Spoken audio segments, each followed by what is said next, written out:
Hello, sorry I'm late. I am sorry I am late.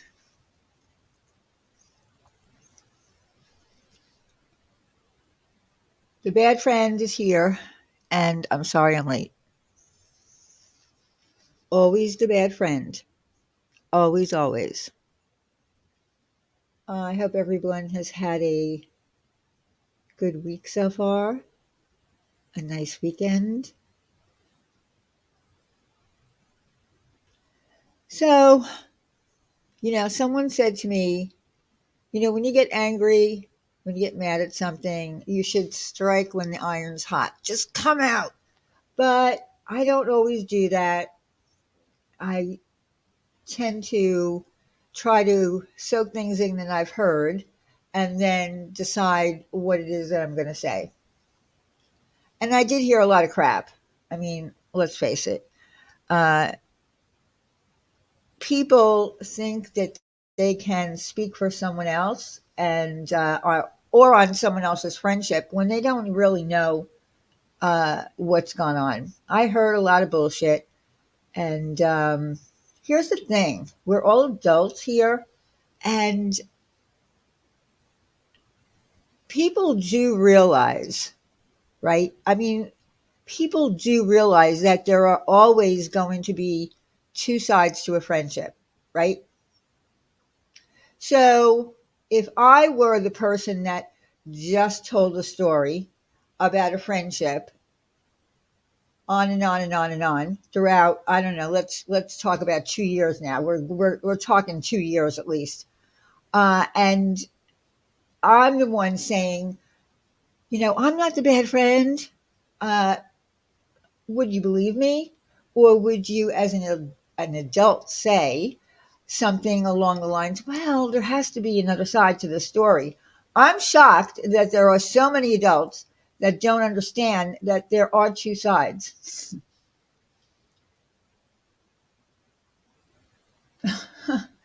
Hi, everyone. Legally, adults, yes. Mentally, an adult jury is still debating. Well, yeah, I agree with that to an extent.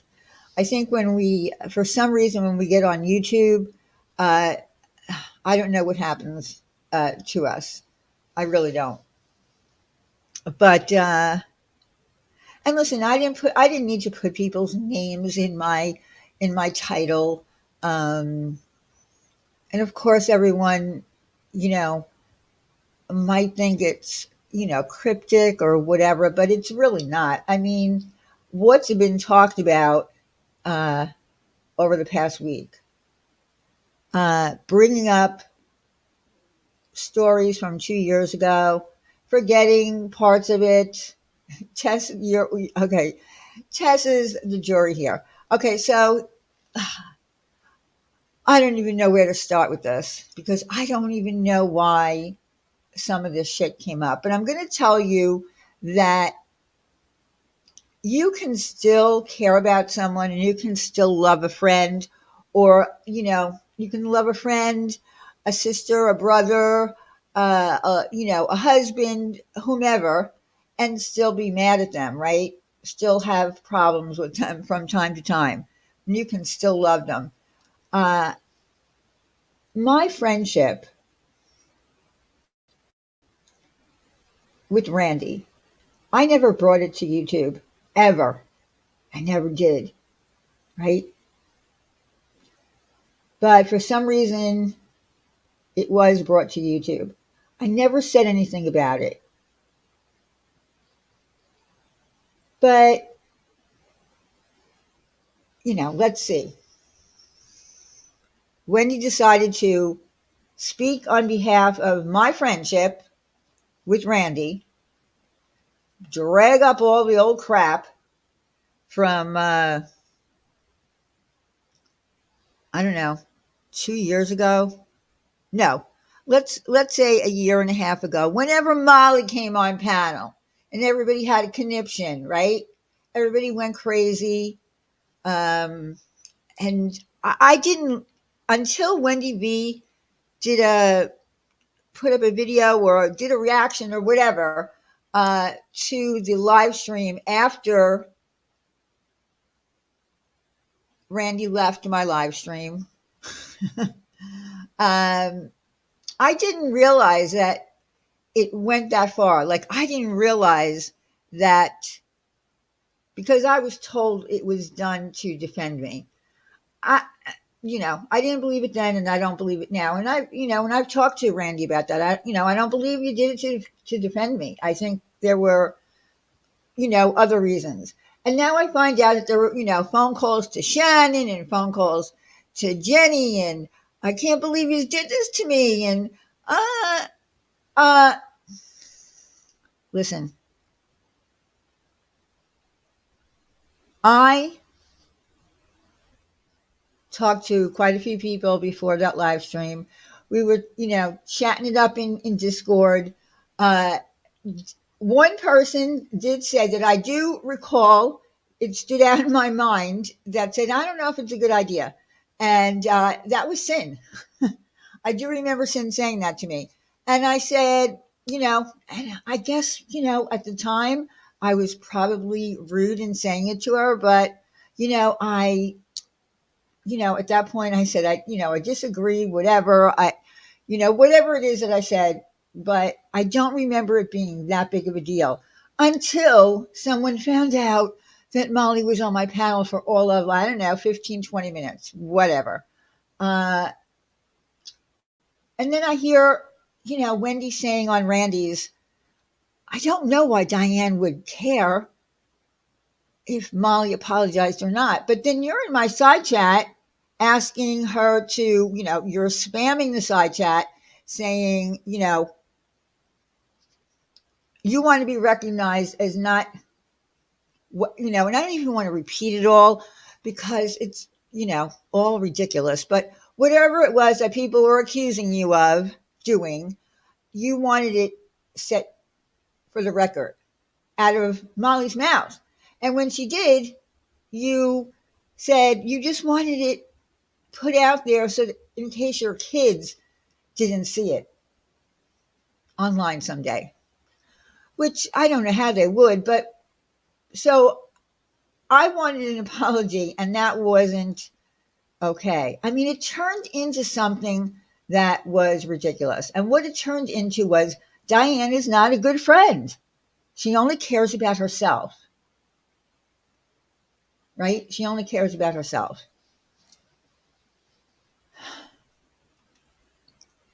So that live stream happened. And then like I said, I listened to the whole live stream and I'm like, here's what really happened. So when I finally figured out that Randi was gone, right? I ended my live stream. She starts up one and she's crying and crying and crying and crying and crying. And it wasn't until the end that she said, and so is going to be mad at me, and this one's going to be mad at me. And she said, now Diane's mad at me. Here's the thing.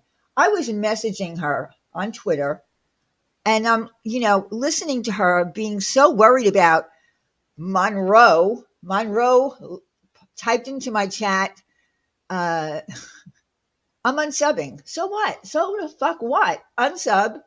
Who gives a shit? And I hear Randi saying things. Well, I thought, I liked her. I thought she liked me.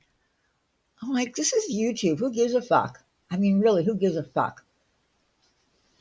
I mean, people here don't run other people's panels and who they have on. There was phone calls made to this one, that one. It was like, okay, battle down the hatches. We got to make sure that this is okay to do so that other people don't get mad at us so we don't get dragged. I ended up getting dragged anyway, right? I ended up getting dragged. Do I care that I got dragged? Absolutely not. Do I care that I had Tragedy Pimp on my panel? No, I don't care. It wasn't what we were talking about. We had nothing. It had nothing to do with anything. Tragedy Pimps. Yeah, we got rid of them all, right? In the community. I don't know. I just feel like we care. Sometimes people care too much. And I think what really did it for me, and I tried to get past it. I really tried to get past the by the way, Randy, I didn't call you the night Wendy was live. I was in the process of blocking you, and by accident, I hit call, and it rang a half a ring. So you know that, right? You knew it was a half a ring. So yeah, I wasn't trying to call you.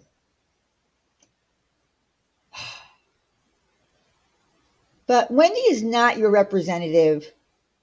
And then Wendy said that every time I would talk to Randy, all I wanted to do was talk about Wendy. Really? Who told you that? Did Randy tell you that? Because that's really not true. That's really not true. In fact, there were phone calls that I had with you that, I had with Sin and you had to have Wendy on the call. Wendy's not even a factor really in this. It's really, Randy.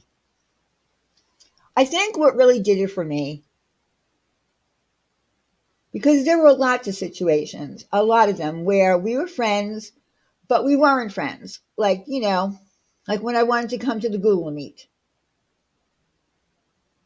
I don't know if Evelyn is here or not. I do have something to say to Evelyn. I mean, it's really not that important, but I found it kind of odd that Evelyn, of all people, would need to jump up on Wendy's and or no, on Randy's and talk about um,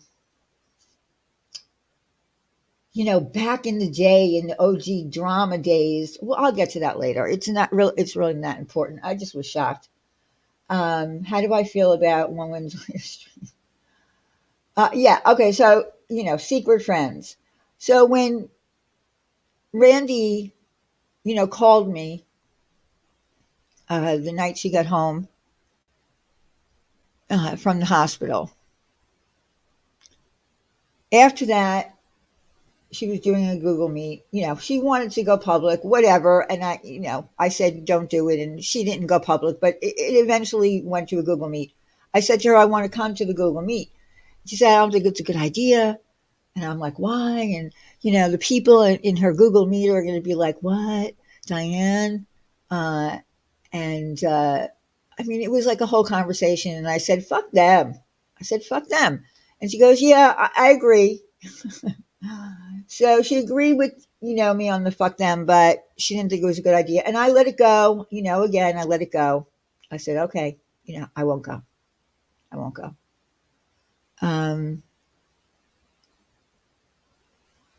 she said she loves me and she can't and she won't lose me again. And I'm like, why are we so worried about people think on YouTube if we're friends or not? Like, I don't understand it. I don't. Brenda Hart, I don't know why they needed to rehash it 2 years ago. Why don't you move on? How about that?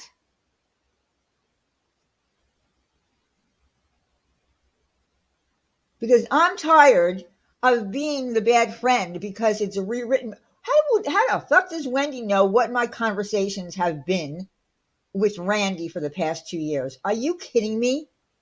Are you kidding me? Are you also that dense to believe that everything that they say is the way it went down? I mean, really.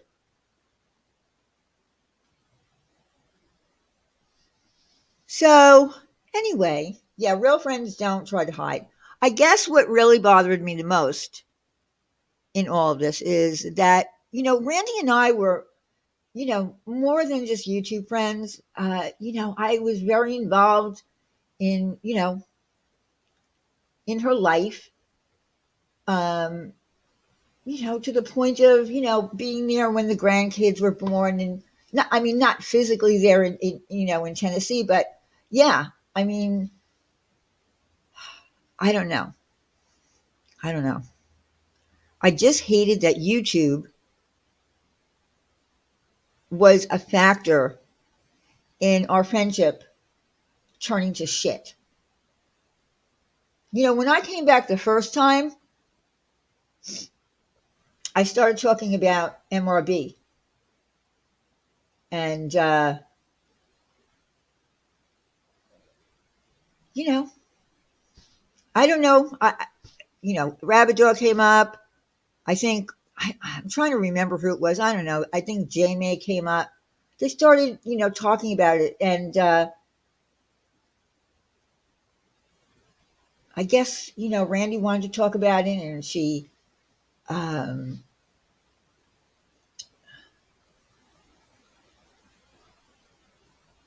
she kind of, I knew that she needed this, and I backed off. I just backed off the topic, and and probably thank God I did.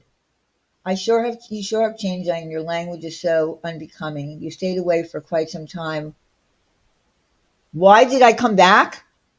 I came back because I felt like it, Lori. And my language is so unbecoming. What did I say? What, I used the F word? Is that what you're referring to? I'm sorry.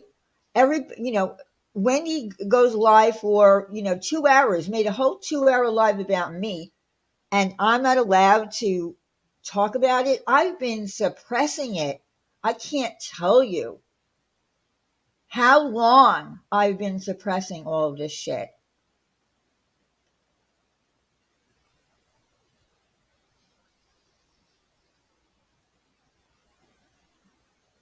Why did I come back? I don't know, because I fucking felt like it.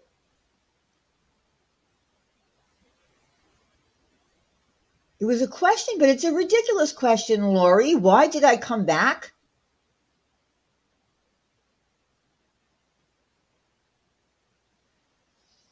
Okay, so let me get back to my story because, I was going to pull up the screenshots of, Randi dropping her link. Listen, the fact is, everybody was pretty fine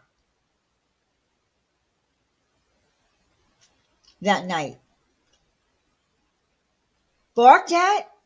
Christy, come on now. You and I have spoken one on one. You know, you know who I am. I'm really not barking. I'm pissed. I'm pissed at stupid questions.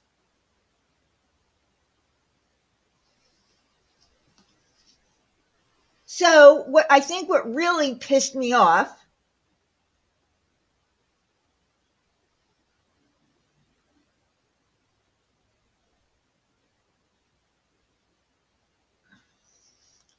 I guess it pissed me off when Sam Telfer, I came back, I had my live stream, my first live stream. Someone came in and said, are you and Wendy and Randy still friends? And I said, yes. And they clipped it and they put it on Twitter, and Sam saw it. And, she summoned both of them to answer her question. So are you friends? And of course, one said, no, I don't hate her. Well, they both said that. No, I don't hate her, but I haven't been friends with her for years, blah, blah, blah, blah, blah. And then Randy did the same thing.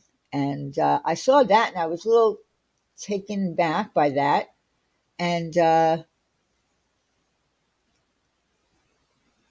so you have to say something to you. I mean, you can't tell Sam that we're friends because she's holding something over your head.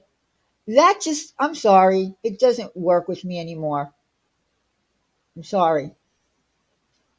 I am sorry. But because this woman is holding something over your head, I have to be the secret friend. It's not going to work. And I know it sounds dumb. I mean, I know how dumb it sounds on here that there is even a thing called secret friends. But it's really more of explaining.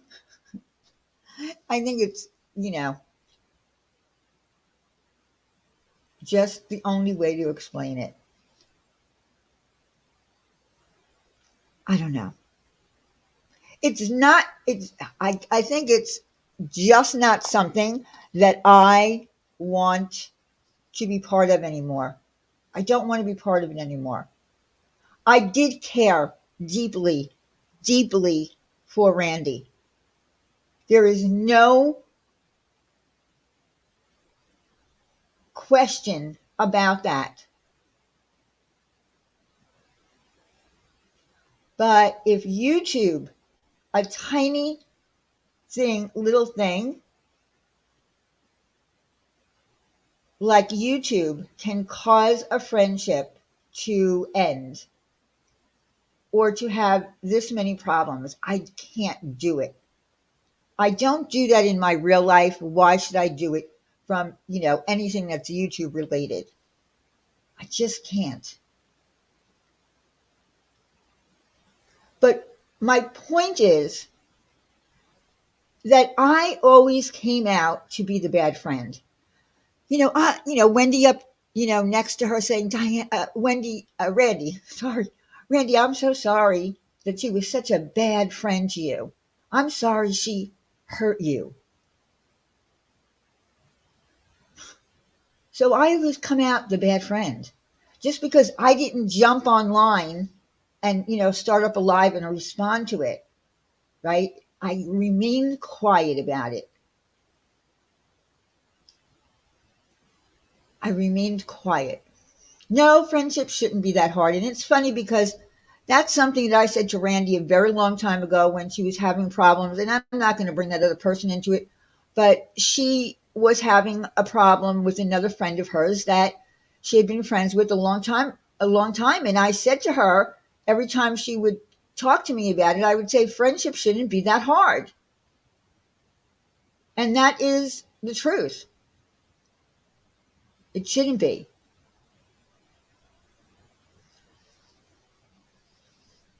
I just got tired of it.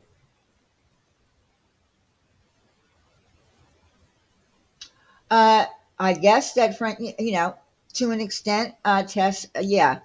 I think the connection to YouTube because it has to do. Listen, the fact of the matter was, in my eyes, Randy didn't want me in her channel. And by the way, I know that Wendy had a brain fart on the when I came back. That you certainly were on my panel with Randy at my first ladies' night back. And if I can show you that, or you can just go to my channel and look it up. Um, it's there. Everything was honky dory. Uh, it was like old times. Things didn't have to get as hard as they did over fucking YouTube. And you know what, Tess? It doesn't really matter. We're in a drama community. We are in a drama community. I never wanted my friendship here with anybody to be part of any kind of drama. I really did not. And I hated that my friendship was even brought up. It didn't need to. But I heard both Wendy and Randy wish you well, and they just asked if you would quit talking about them. No, Wendy said, do your channel and make your bread or whatever the fuck she said. You know what? I am really proud of my sourdough bread that I've learned to make. It took me a long time to be able to perfect it. I think it's a great thing. I happen to enjoy food. I happen to enjoy cooking, learning about new dishes from Italy, learning about my heritage and learning what's authentic. But she kind of mocked my fucking bread. I mean, come on, give me a break. So I talk about my sourdough bread that I learned how to bake and score and make look beautiful. So what? She didn't have to even talk about me. Do you understand? She didn't like a comment I made. She could have let it go, just like I've let many comments go over the past 2 years. That's right. No mocking bread and no more movies. That's another thing. She said, the bullets. It was all about the bullets. Did Wendy take bullets for me? Well, you know what? I took bullets too. I mean, I can go back in time and we can talk about FOD and all the fucking bullets that I had to take. Every time there was a fight with them, I got a video made about me. Come on, let's not even do that. Bullets? And you know what? Again, my friendship. I didn't want something on YouTube to be part of my friendship.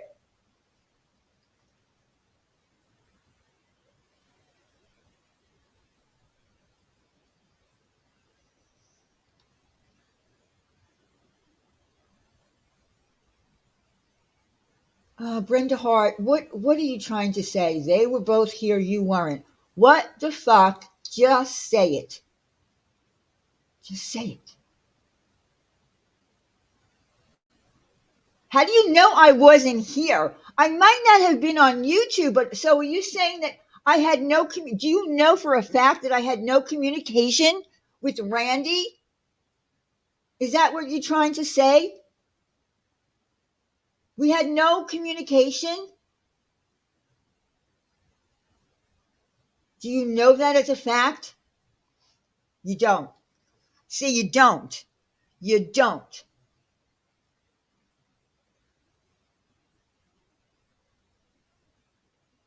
Did I have communication? No, she's not triggering me. Nobody's triggering me. No one is triggering me. I'm not triggered at all. Well, what are you trying to say? Say it. I know it's difficult, but say it.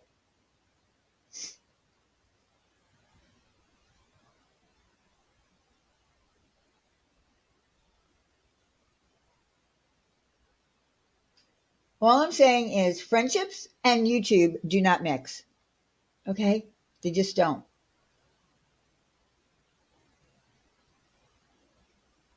Exactly, black hearted. That's pretty much, that pretty much sums it up. Diane, she's saying they were here for everyone, but you weren't. Well, I had my reasons for not being here. I had my entire life gone into. I had people calling up a charity saying that I committed fraud. They reported it as fraud.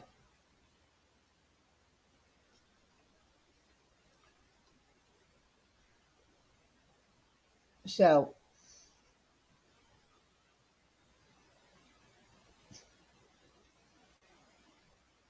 the last time I took a break, I took a break because I needed it mentally.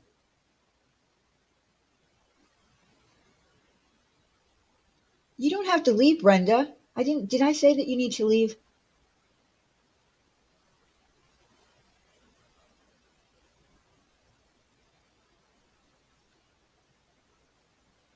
Well, yeah, but they didn't. All right. You know what? I don't want to go. See, I don't. I don't want to go back and talk about every tiny little thing. All I'm saying is it's pretty difficult to have a friendship. It is very hard to have a friendship on here when money's involved, when your channel is, when you're dependent on your channel for income. Um, and, I mean, I heard things like, oh, because of Diane, we only had 60 people in our chat and blah, blah, blah. Whatever. If I didn't do anything wrong, what? Because I had an entire community contacting real life uh, hippie peas. Come on now, you know. Don't ask silly questions. Uh, yeah, Sarah. That's pretty much it. There are so many people who love all three of you. Well, do you think that Brenda? Do you really think that I wanted anything to happen the way it did? Of course not. But I am not going to allow myself to just be that person. That's the side chick. I mean, I'm not going to be the side chick. Uh, well, Wee Man, things could have been handled differently, but they weren't.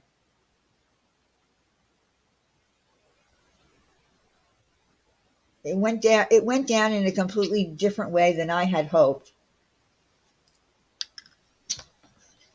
Is that really you, Sam? Because what is it that you're holding over? What is it that you're holding over Randy's head? I don't know. That's I'm kind of. I did come back and start new, Lord D. I didn't bring up the old stuff. It wasn't me. Oh my God, are you going to bring up pizza again? Are we going to bring up pizza? Oh my God. Okay, so yeah, if that's Sam, it's whatever. I don't understand, what it is that you're holding over her head.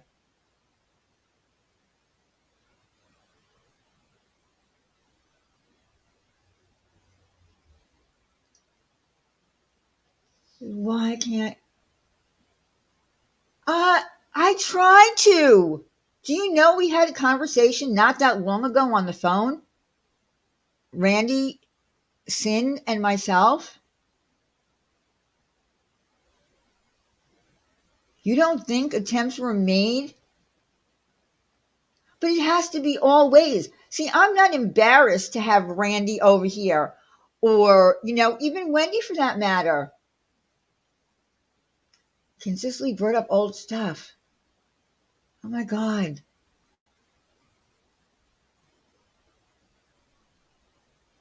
Hmm. Oh my God.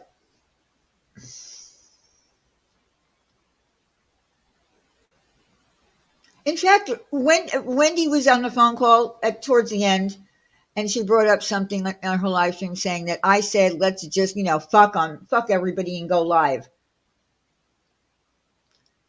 Pretty much. Pretty much.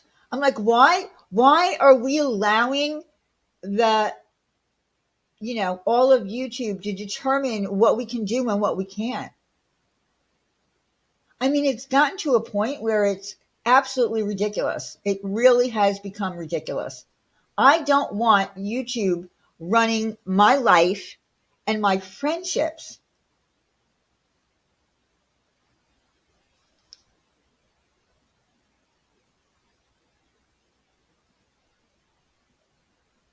I mean, when you have people saying, so, answer me this question. So, are you friends with Diane?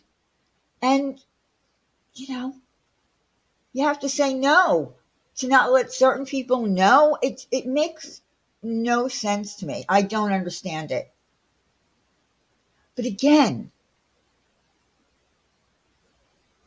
it was thrown up in my face that on my last phone call with Randy, she said, I love you. And I said, I love you. And again, you can still be, you can still say to someone, I love you. But, be hurt, being angry, not understand.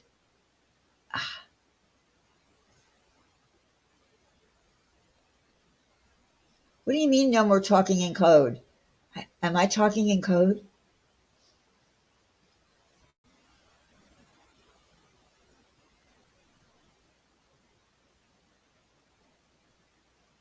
I mean, I don't know what else to say. I don't, I don't know what else to say anymore. Did I say I'm a victim? I'm not a victim. I am not going to uh, participate anymore in saying, pretending like, I don't exist. Or that Wendy believes that every phone call that I wanted to have with Randy, I wanted to talk about her. It's just not true.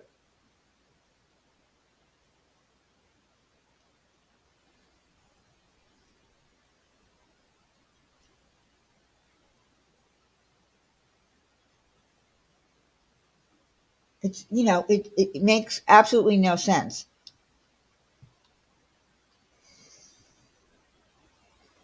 Well, you know what? I've never had a secret friend either. I think it's, I know that that kind of thing probably goes on in high school. Um, I don't know.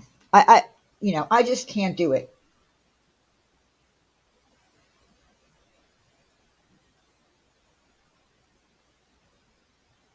And I just wish that Randy would be honest about that we did talk, that we were friends, that she was honest with her people, that she claimed would be upset if I showed up at a Google Meet.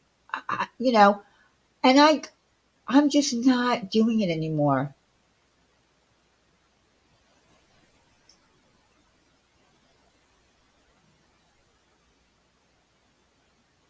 Well, no, it's not that she comes on and acts like she doesn't.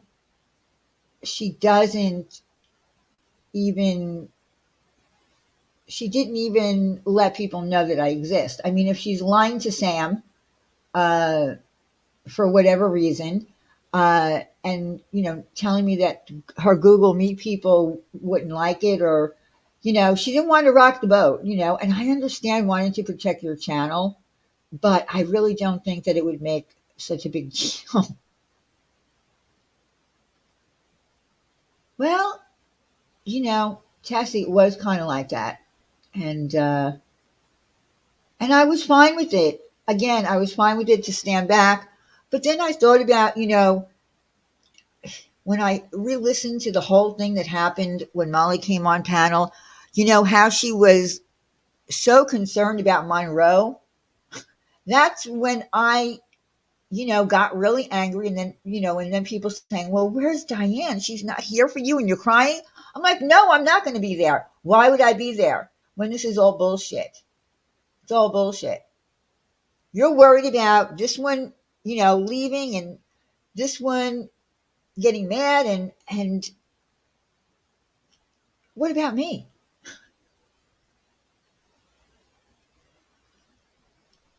What the fuck are you talking about? Why are you including my name in all this? Uh, uh, because you questioned Randy and Wendy if they were my friend or not.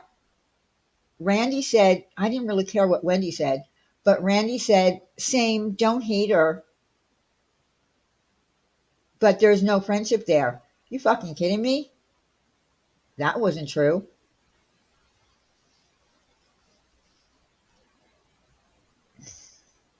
That's the only time that your name came in to it. You have nothing to do with it other than you summoned both of them on Twitter.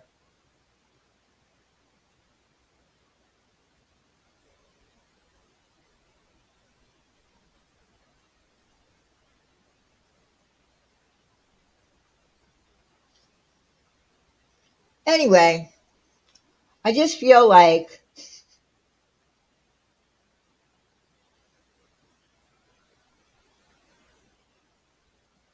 that's true. Twitter is the devil. I don't really participate in Twitter anymore. At one point, Twitter was kind of the place that everybody went from the drama community. And oh, don't even use that word in here. It's pathetic. I'm using the word me and I because I'm talking about myself. I'm sorry if that is comes off as narcissistic, but it's about, my story.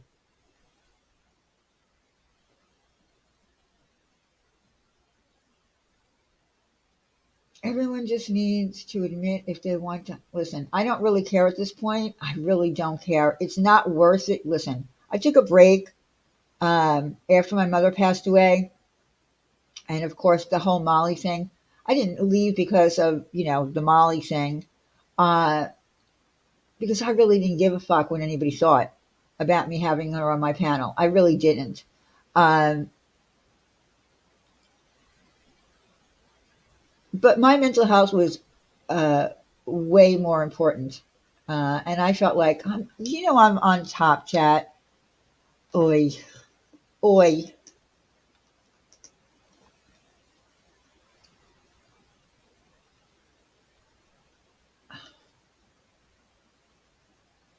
It's good to take mental health breaks from this place. It's, it's really not, it's not that important. And, oh God.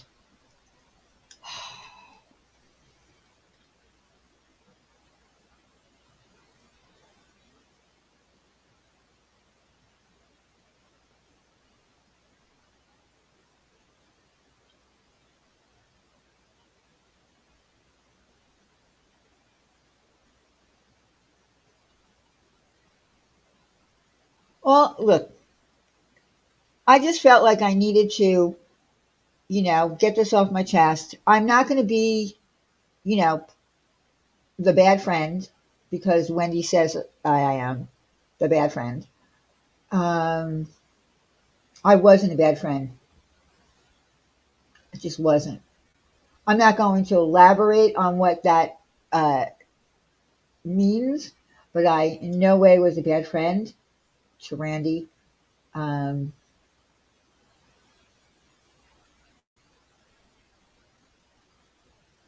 and that's it. I'm not going to let someone else speak on my friendship and pretend that they know everything and make ridiculous statements like every time I wanted to talk to Randy, uh, Wendy came up. That's not true. No, my coffee is black. It's no one is getting to me. I just felt like I suppressed this for way too long.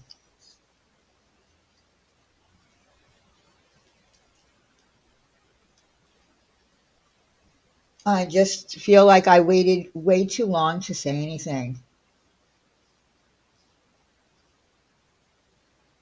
I know, black hearted.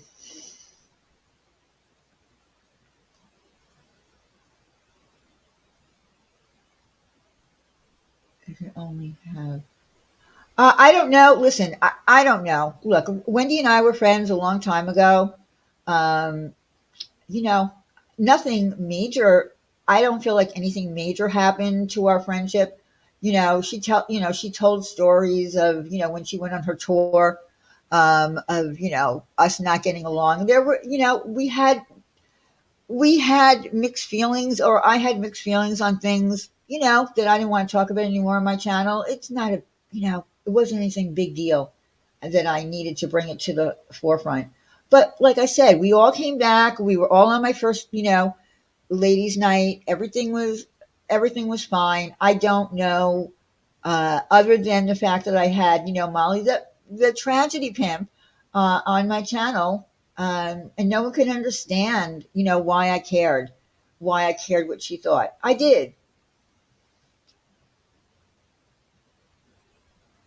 Call me Frenchie. Like I said, this is not something that I'm used to. Um, I don't tolerate this in my real life. Let's be honest, though. When Wendy says you're a bad friend, she's talking about the situation of fucking St. Jude. Is that it? Is that it? Is that it? Audrey, Audrey, Audrey. I don't care anymore. I don't care. I don't care. And you know what? Even during all that, I was still talking to Randy. How about that? How about that?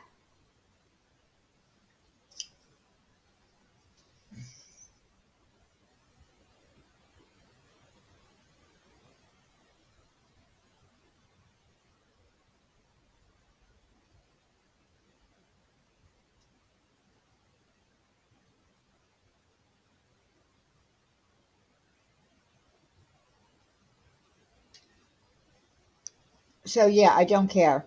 I don't want to talk about that anymore. And like I said, we were still friends.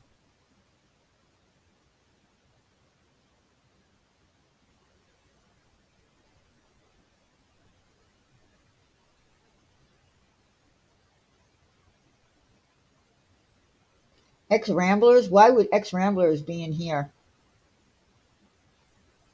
Probably not.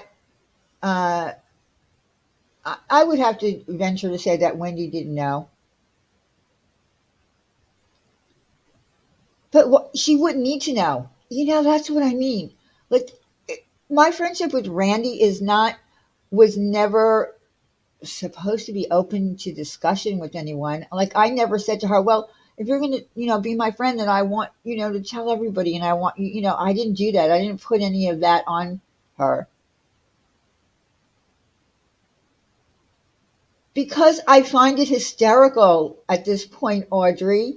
Is that because that's really all you ever have to say?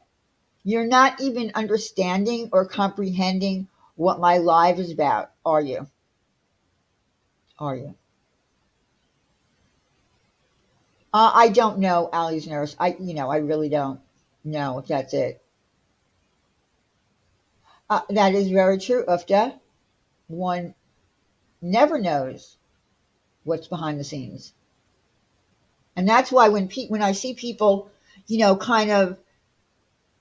saying, yeah, Diana's a bad friend. I had hopes for her that she would change and get better, but no. I mean, like, I almost died. Makeup Mobster was in Randy's comment section, and I said that to Randy. I said, do you realize, like, how that pissed me off and then you told her that means a lot? And she said, but I thought you and Makeup Mobster were friends. I was like, what? What are you kidding me? So when people from the outside try to understand the dynamic of a friendship, that would be like me trying to butt my nose into, I don't know, one of Makeup Mobster's friendships, and I couldn't possibly side with one or the other person because I don't know the dynamic of what is behind the scenes. So when someone tries to imply they know that my friendship, they understand it or whatever. They don't.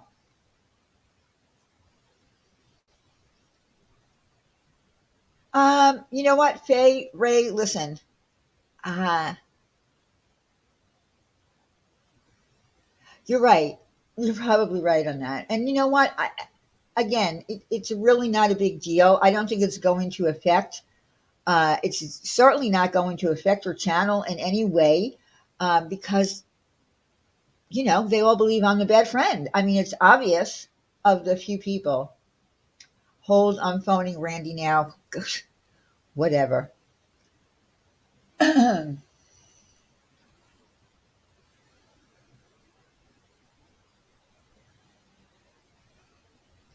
But I don't want to. I really don't want to. After this, now, I'm never going to talk about it again. I just, I'm really not.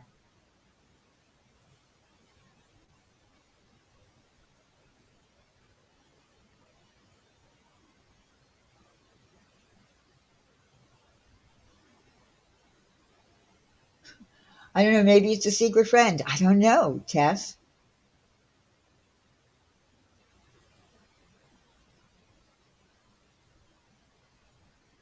I have to go on mute for 1 second, guys. Talk to someone. 1 second.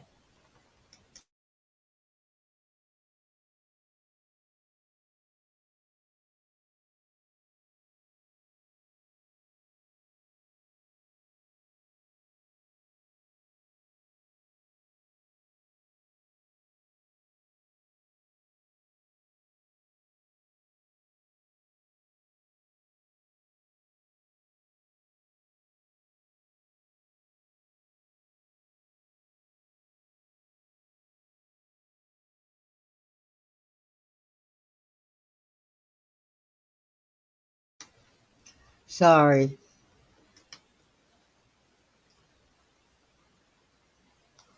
Christy, please don't do that. Ugh.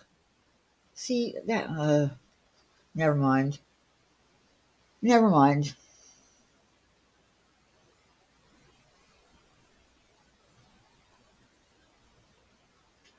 Teresa, I know I've never seen you take sides, and I think that that's been a very big problem here. Um, I kind of think I think it kind of goes like this: who's better at it? Like who's better at presenting themselves as I never do anything wrong, I'm perfect. Um, I took a million bullets, whatever. Whoever does it better. Again, if people don't if people don't realize that friendships are always going to have two sides to them, and um, I don't even know what to say. I really don't know what else to say.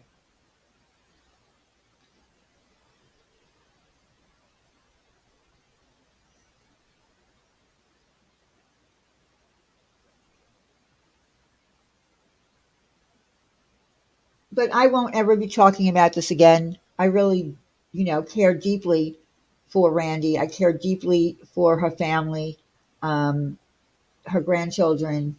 you know I was on the phone with her when her daughter was in labor.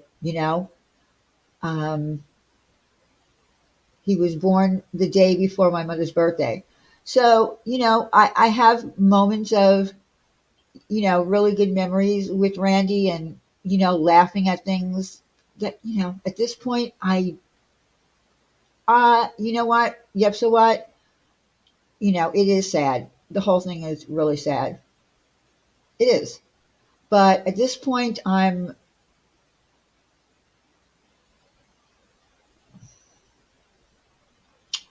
Frenchie, you know what? I can't say that it's, one day a bestie and the next day not. I mean, maybe in the YouTube world on here, it might appear that way, but like I've known Randy since 2017.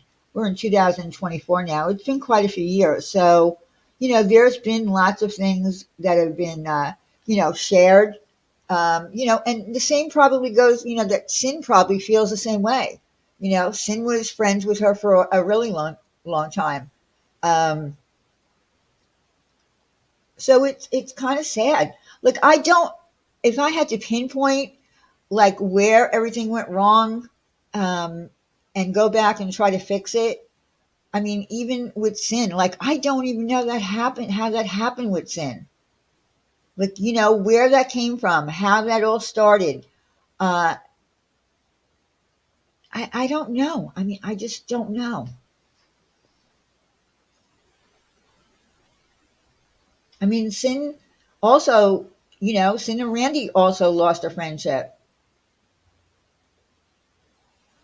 Yeah, I see what you're saying, Frenchie. From the YouTube perspective, I get it. People watching, uh, they don't, they just don't know, and like I said, I never would have ever thought that my friendship would have been brought public or anything about, an email that I sent that was misconstrued, uh, and then Wendy standing by her side saying, well, I'm sorry she hurt you. Well, what the fuck? You don't think that I was hurt? I mean, what, that's what's bad about friendships and YouTube.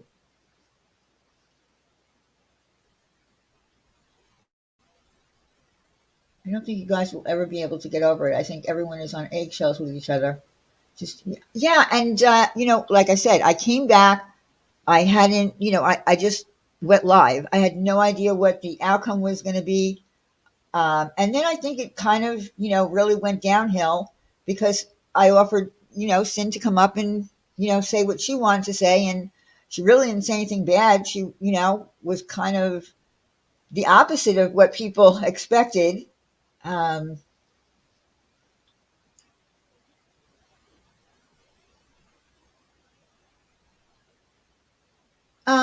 I mean, I guess to me, it's not important to be loved by everyone. Well, no, it's not important to be loved by everyone. You can't really be loved by everyone. You can't be loved by people, in your side chat. I don't expect people in my side chat to love me. I mean, that would be, I don't know. I don't know, that would be weird. Honestly, subs are a double-edged sword. Situation is content for them. Well, yeah, everything turns into content. Subjects don't know the dynamic. Of course not, Alma. No one knows. Uh, well, I don't love you either, Tess. Let's make that perfectly clear. Well, you know what, Joy? Listen, here's the thing. Having people come into your chat for whatever reason, depending upon what the topic is going to be, or, whether or not you just listen. I used to have contests and all kinds of things. And, we would do challenge contests. It wasn't always drama, but do I think that people love me?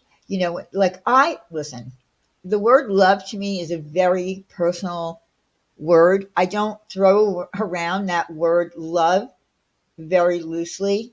I will,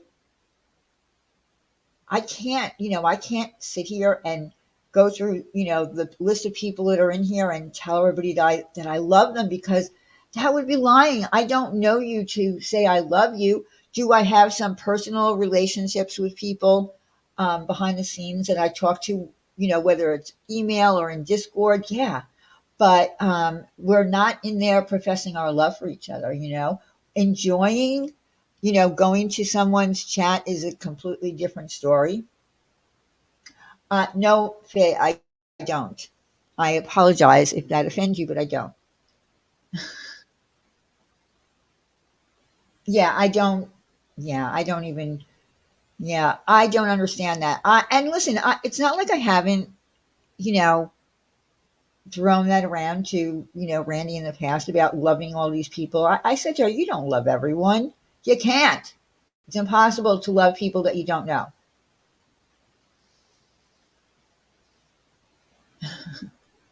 And it was not only you on your channel making it fun, it was Rand. Of course it was. We had a lot of fun together. Randy couldn't always be on ladies' night because she was working. I tried to, always make sure that she was included in everything. We had a ball together. Did I say that it was because of me? Lord, I feel like you just want to come at me. I do.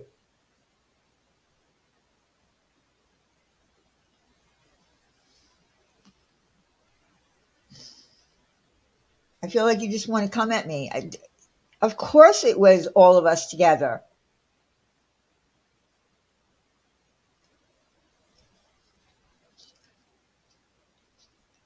And then when I came back the first time, we went and did a ladies' night revival, and we had a really good time. I just don't know why the denial was there of that, of me going on Randy's panel, of me going on Wendy's panel, of them coming on my panel. Like it didn't happen. Of course it happened. I don't know if the L word is used for a manipulation. I just can't use it. Uh, I just can't use it in that kind of a generous manner. Diane Randy said you were the most selfish. Yeah, she did. I spoke on that. Yeah, she said I was the most selfish, generous person. You want me to elaborate on that? I I personally don't know what that means. I'm not going to talk about that because I don't want to throw something up in someone's face. I don't want to throw shit up.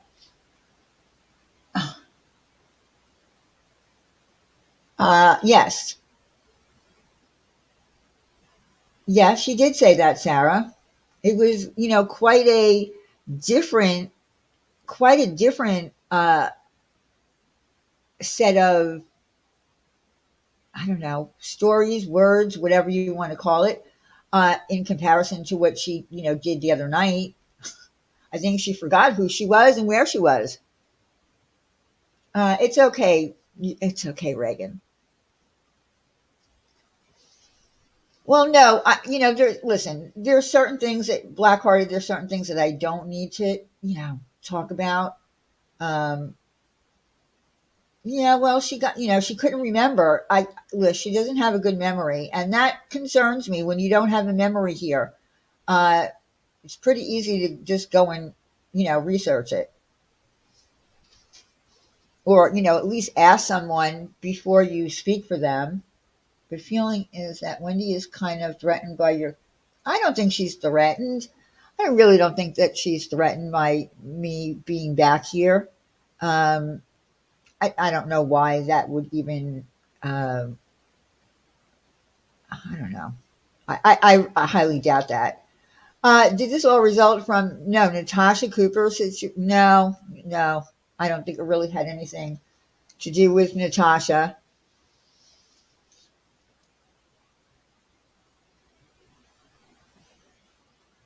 Yeah, I really don't. You know,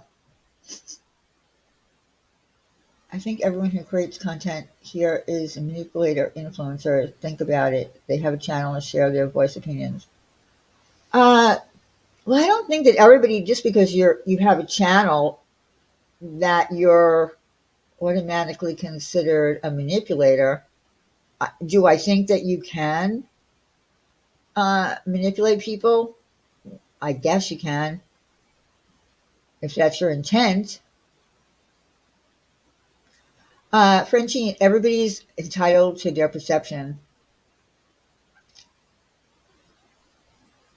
but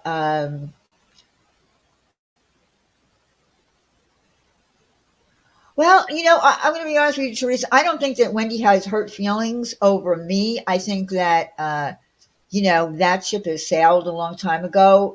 Could we be cordial with each other? Absolutely. We were on a phone call not that long ago.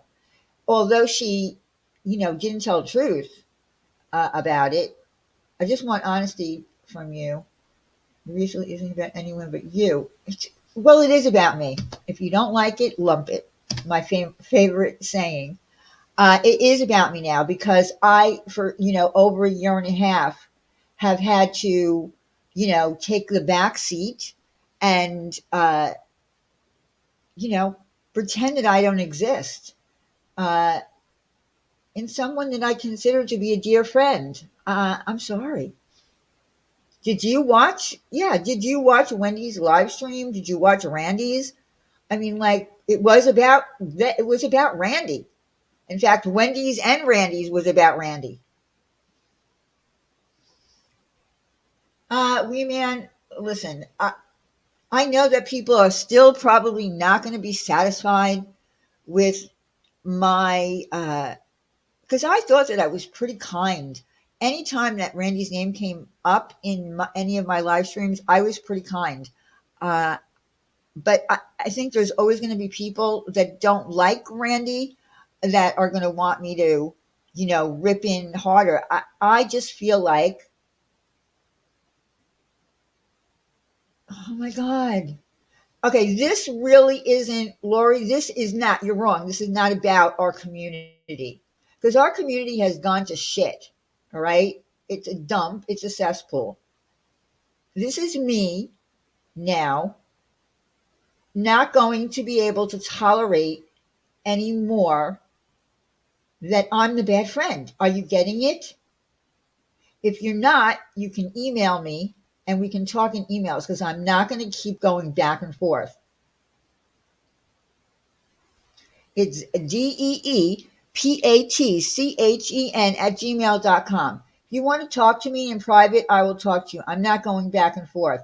I know that people want me to rip in to Randy. I'm not going to do that. I'm not going to be able to please everybody on here,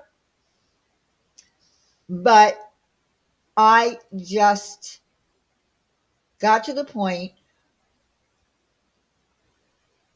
where if other people can dictate whether they should be friends with me or not and put it out in public, then I don't need that. I just don't need that.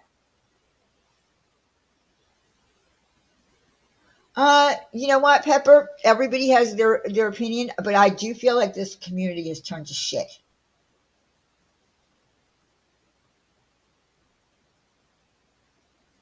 Thank you, Ufta. Soon we'll be fine. Find new friends and do just do it. Yep.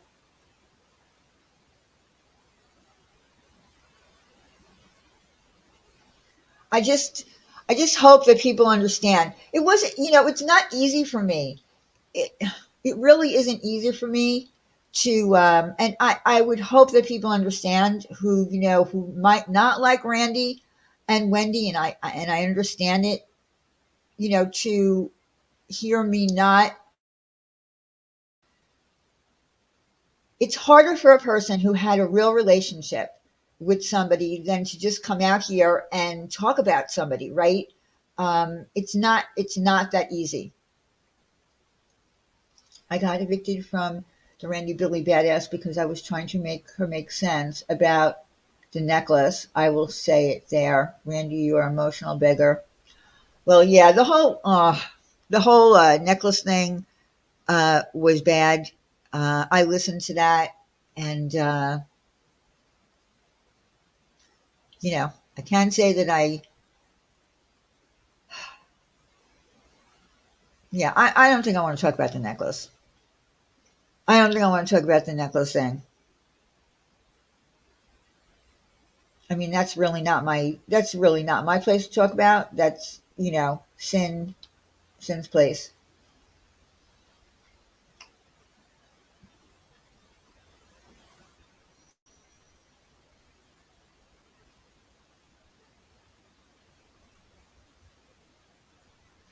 But like I said, friendships are hard enough, but when you have to throw in YouTube, uh, it's crazy.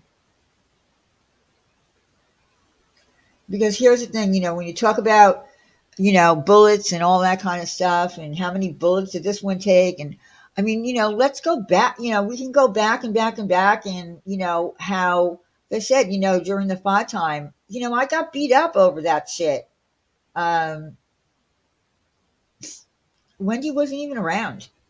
Wendy and Randy weren't really friends in the kind of friends that they are now. Uh,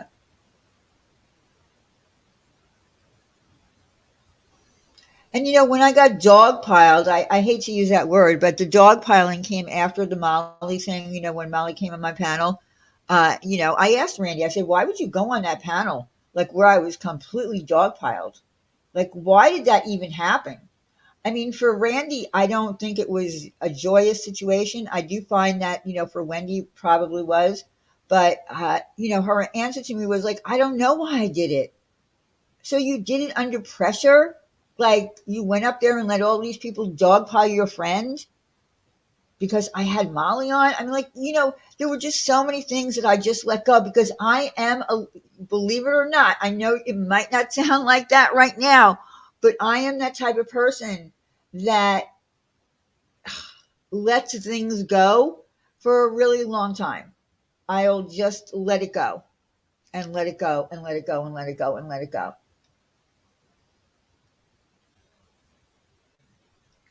I mean, that was her answer. Now, that typically, if someone did that to you, right? If they went on a panel and just dogpile, let everybody dogpile and lie. Lori, I do remember those days, but where is B, right? Where is B?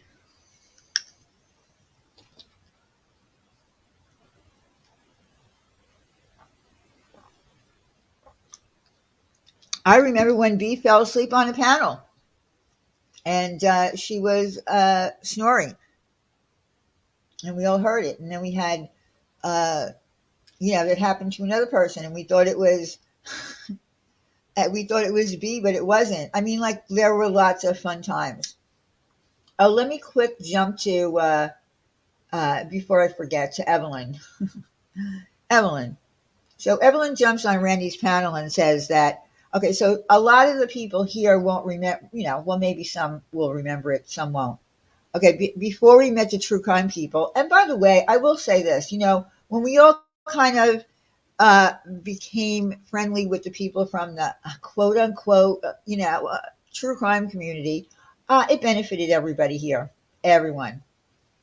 So let's not make it like it was a bad thing, okay? It really benefited everybody for everybody to get to know each other. Because some people are still talking, they use it for content all the time. So anyway, Diane, maybe look in the mirror. I think Randy and Wendy put that target on your back, thinking we would be more than willing to attack you over Randy getting busted for backstabbing the ponies. I don't know. I don't know if you all do the kumbaya from listen. And I see a lot. I've seen a lot of people, speculating that we're talking behind the scenes. Like I said, she called me not that long ago on the way to get her hair cut. She brought it. She brought it up and said, Diane told me she loved me. Well, she said I love you when I said I love you. For me and Randy, it was kind of like a normal thing. Um, but again, it doesn't mean that you can't be frustrated, mad, disappointed, sad, heartbroken, whatever, over someone that you care greatly for. But let me not get. Hold on again for a second. Hold on. Hold on. Where did I put?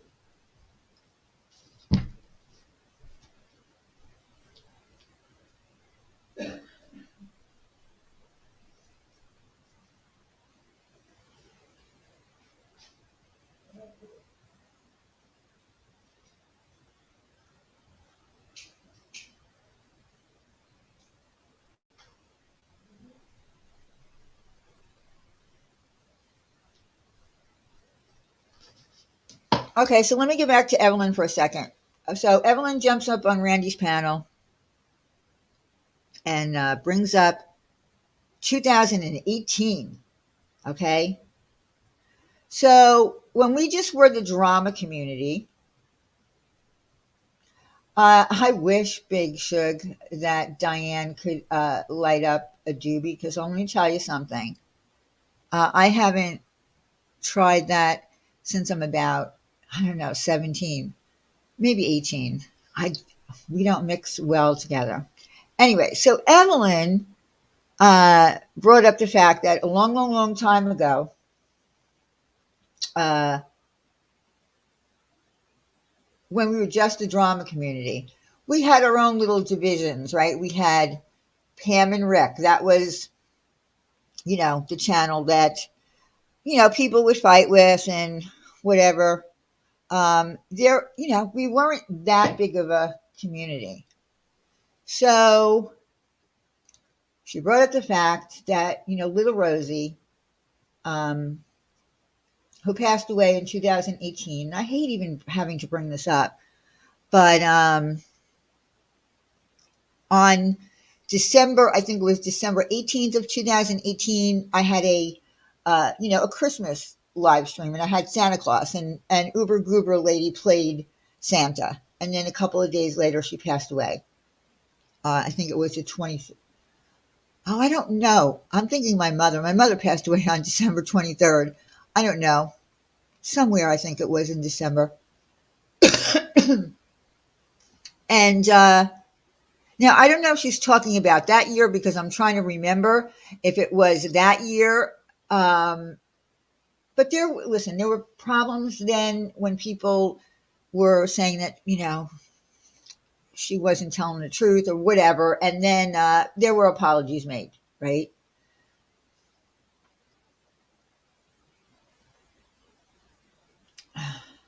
So she brought up the fact that she said, I didn't care. So this is what I did. I think it might have been the following Christmas after Little Rosie, right? I said, I am opening up my channel to everyone. Okay, so you remember it, Frenchie? I said, I'm opening it up to everyone. I want, that includes Sam, that includes Shoot the Shit, everybody. I want everybody to feel like they can come, and we got to, just let everything go. People apologize for their, whatever they said. So that following Christmas, uh, Uber Goober lady was there again, and she was uh, Santa Claus again. If she really, if it was that bad of a thing, I'm sure, you know, that Uber wouldn't have been there. But Evelyn, said that I didn't care what people thought about Pam and Rick being allowed to come in. Well, listen, Pam came in, and then I had a talent contest, and her daughter entered, who was a beautiful singer. I mean, like, where was, it was absolutely, Lori, it was terrible. But it was brought up that, I didn't care, that I didn't care.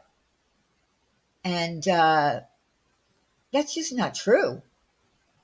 That's absolutely just not true. And Randy just sat there and let her, say that.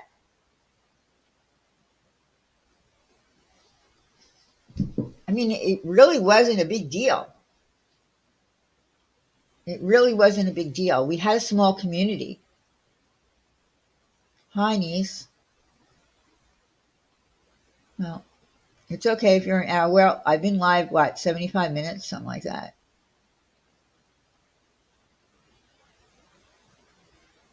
So I'm curious as to why Evelyn would even say something like, why even bring that up? I cared. What I cared about was the community, uh, needed to, needed to heal. And could we, get along as a community? I mean, like everybody knows that if, everybody was dragged by Pam, uh, was it dragging well, thank you, Lori. No one who mattered thought that. A lot of people hate confrontation. We all know that. Exactly. So, but you see what happens when there's a division or there's people saying, well, Diane did this and Diane did that. She jumped in and had to, add to, fuel to the fire about something that happened, 5 years ago, which really I don't believe was the truth because, she was still coming to my channel.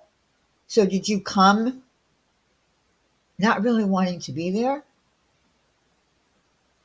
I don't think they're still around. To be honest, Lori, I haven't seen them.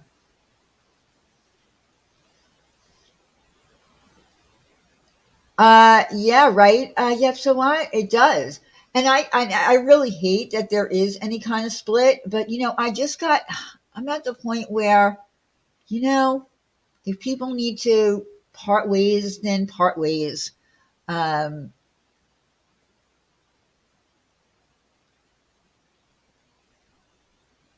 I just I don't get it. I think everything here is way too serious, and it really shouldn't be. Um, I don't know.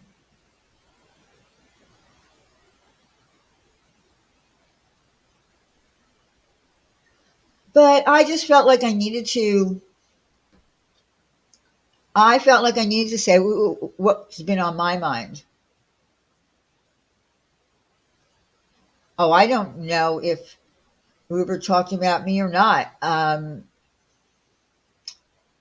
She was another one who dogpiled me. um, it's whatever. Yes, Reagan, I am going to be auditioning new co-hosts. So I, so if anyone is interested, I would like somebody who doesn't give a fuck about what people think around here, and we'll take it from there. I was thinking about Wendy V. Actually,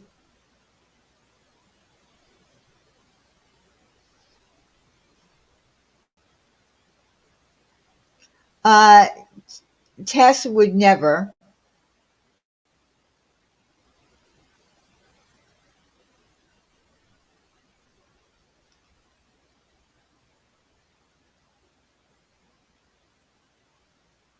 Tess doesn't want to do that. I remember the shit was live like at 3 a.m. and Pam was going through a very dangerous operation in the morning and she shared her real emotions and all of her pictures. Oh, really? Was that recent, Frenchie? Well, I provide nothing.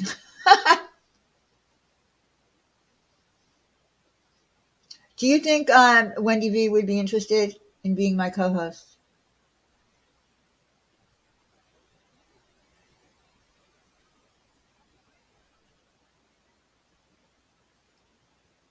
Uh, Polyester Jumpers, you would like to be my co-host?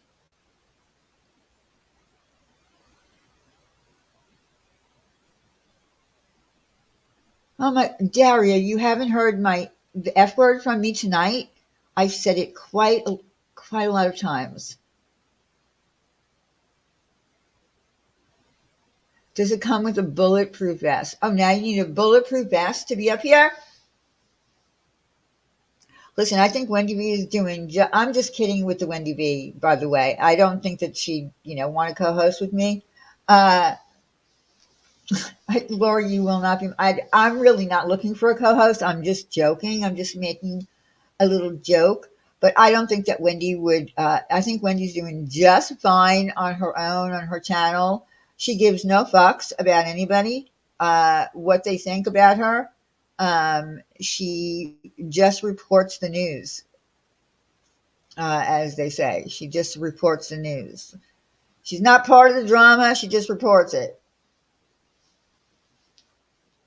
But I just thought I would say that to see what people would say.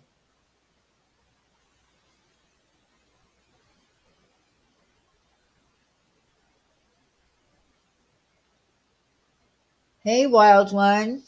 So yeah, I just felt like I needed to, after Wendy's very, put a five in the chat, everybody. Put a five in the chat if Randy is taking bullets for Diane.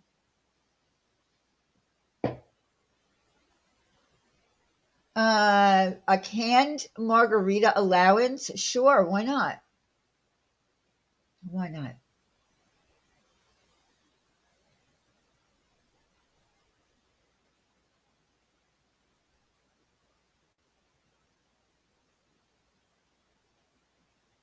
Now my big question: what did you name your sourdough starter?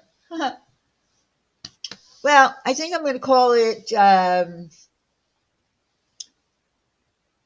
Let's see.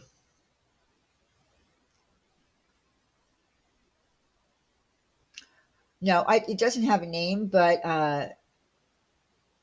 I could think of one. I could think of one.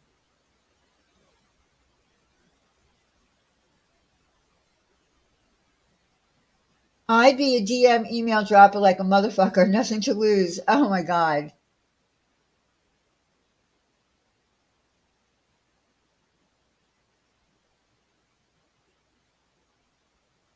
That's pretty funny.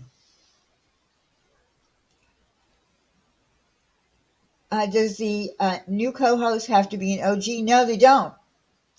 I mean, it does help to know a little bit of history, I guess, if you're going to be a co host. But no, like I said, this is all just for fun. I'm really not looking for a co host. Will there be future panels where I might have guests come up? Absolutely.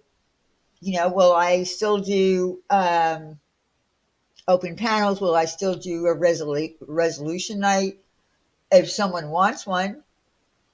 You know, it was a huge operation, a hard one. She wanted peeps to know how she felt. She showed her home inside. It was super clean. No, I didn't know that.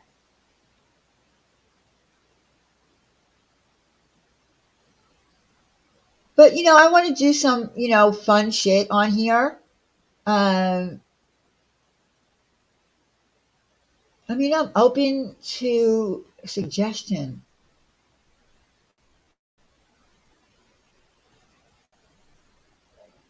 Yeah, yeah. Well, Reagan, probably it's not a good idea. I mean, having like a co-host. Can we do a panel about reptilian? No, I don't do any kind of no conspiracy theories on this channel. I don't like conspiracy theories.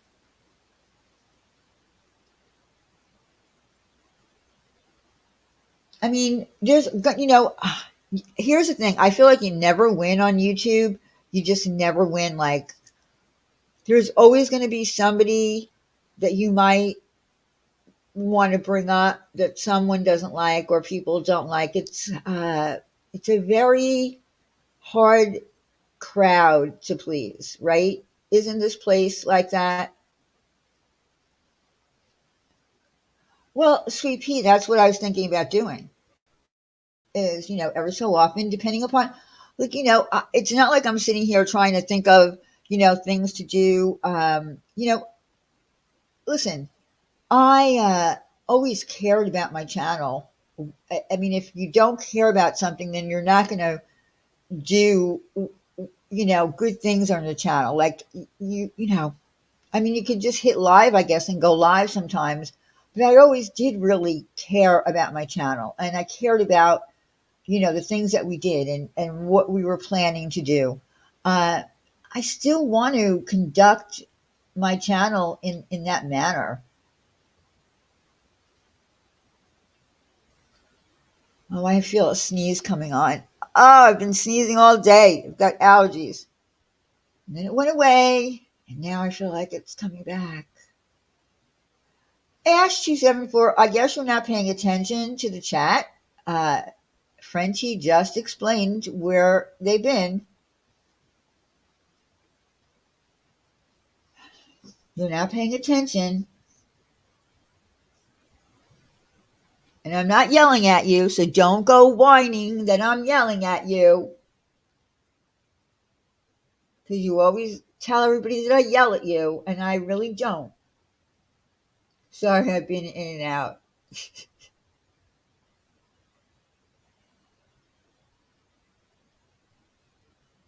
Sorry, and I'm sorry you have been done so wrong. Listen, friendships go two ways. That's all I wanted to say is that, I am not the bad friend, and I'm tired. I just was tired of having that label that I am the bad friend. See, there's Ash saying that I'm yelling at her.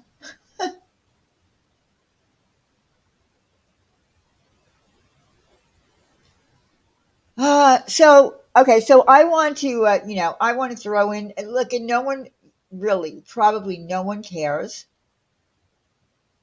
about my opinion on, on the Laura thing and the Laura chemo thing. Here's my opinion, okay? And no one has to care what I think about it. It's her body. It's her body. It's her life. She should be able to make a decision of, what she wants to do. The way I understand it is, and I don't, I hate even talking about that. This community is even talking about this situation as much as it's being talked about. Two people, are going through it. And, I mean, if you want to turn into a cooking channel, you know what? Listen, I would love to be a cooking channel. I am only really, believe it or not, listen, I had the best cooks in my family. My mother was a fantastic cook. My grandmothers were fantastic cooks. So I never cooked until I moved out of my house. And so everything that I learned and how to learn how to cook was from my mother. She told me how to do it. I did it. And, along the way, I changed things. And then, of course, I started, seeing YouTube uh, cooking channels. And I'm like, wow, I can really up my game on this, even a pot roast or short ribs or whatever it is. I love food. I love to cook. Um, I grew up in a house where we didn't eat processed foods. Um, uh, everything was from scratch. Even my mother's baking was.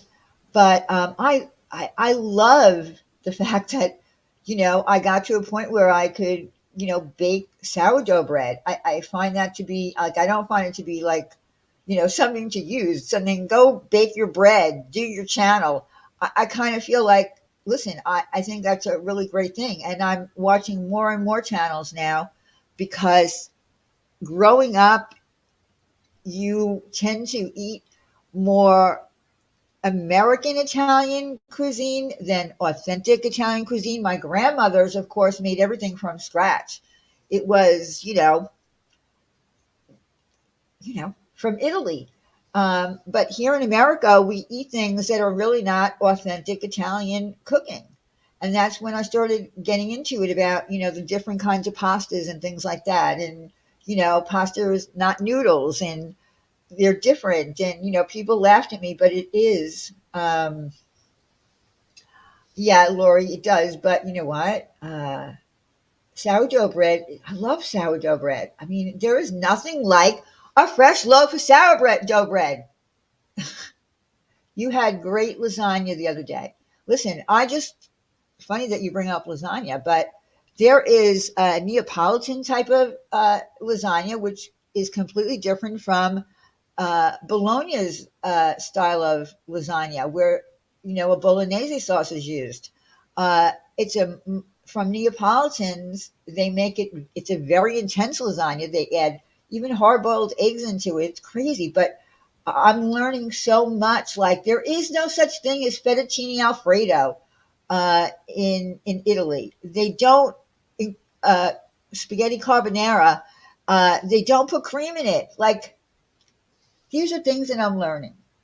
Okay, and I love learning new things, especially about cooking. Will I ever be a cooking channel? Probably not, because I continue like I will fuck things up so crazy. Air fryer grilled cheese on sourdough with mayo instead of butter. Uh, I love grilled cheese. Oh my God, I love grilled cheese. I love grilled cheese. But am I ever going to be like, a famous cooking channel? Absolutely not. Do I watch some really good ones? I can give you the best ones to watch, especially if you're talking about Italian cuisine. Um, these people, are from Italy. Some live in Italy, some don't. They're living here, but I was really shocked to find out that certain foods are just not authentic from Italy that people here eat. You've been on a boiled peanut. I've never had a boiled peanut in my life. I know that Laura eats some. Oh, that's what I was going to talk about. Laura for a minute. This is what I'm going to say. It's Laura's body. She can do what she wants. Have you tried that recipe where you put meatballs in the crock pot? No, no, no. No, don't ever put meatballs in a crock pot. Stop. No, I haven't. I don't make my meatballs that way. Um, did you know in Italy? Okay, so listen, in Italy, they don't eat spaghetti and meatballs together. That's an American thing. Okay, they don't. If they ever do eat any kind of meatballs together with their pasta, it's tiny, tiny, mini little meatballs. Okay. To them, it's a separate dish. Pasta is a dish in itself. Meatballs is a dish in itself. So I learned that.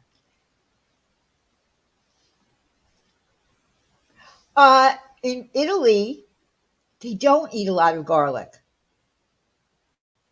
They always say about Americans, I don't understand why Americans think that we eat that much garlic. Like they're floored by the amount of garlic that Americans use in Italian cooking.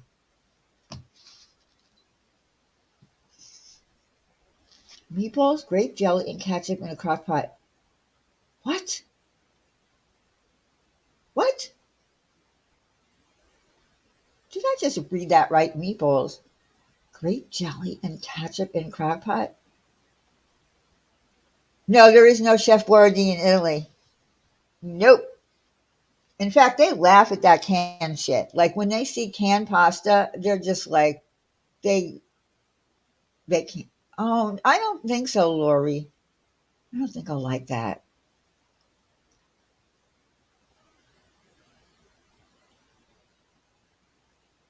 I don't think I'll like that. But you never know, I guess. I guess you don't know until you try something.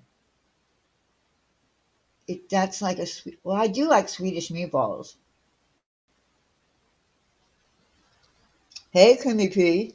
They do put lots of garlic, Diane, and olive oil. Don't want to agree. Don't want to argue, but I've been to Italy twice. Well, from the Italian cooking shows that I watch, uh, they just don't put as much garlic as Americans. Americans put garlic in everything. I mean, they really do. I am not a big garlic lover. I will put garlic in something, a clove of garlic, let's say, I'll put it in, but I'll leave it whole and then I'll take it out. Um, I just don't, I'm just not a big garlic fan.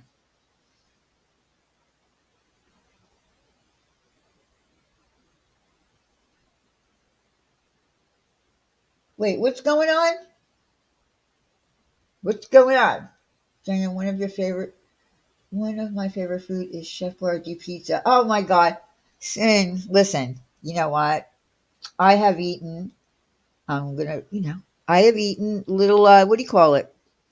Uh, Tostinos, little pizza rolls.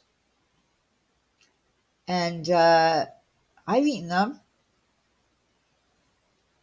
I mean, it's a thing. It's a thing. We've all eaten those, right?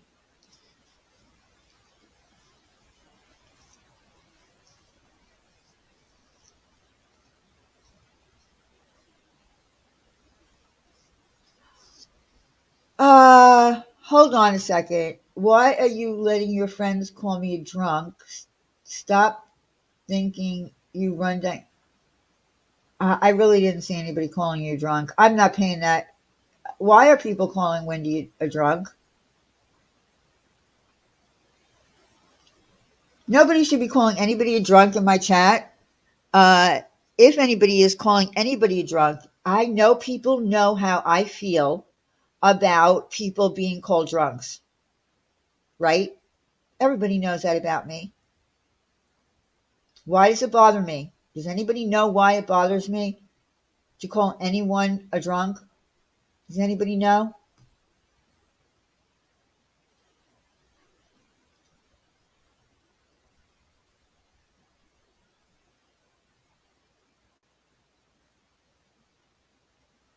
No one has been calling her that? Yes, my sister. My sister. Exactly. I don't like to call anybody, I hate when people call other people drunks.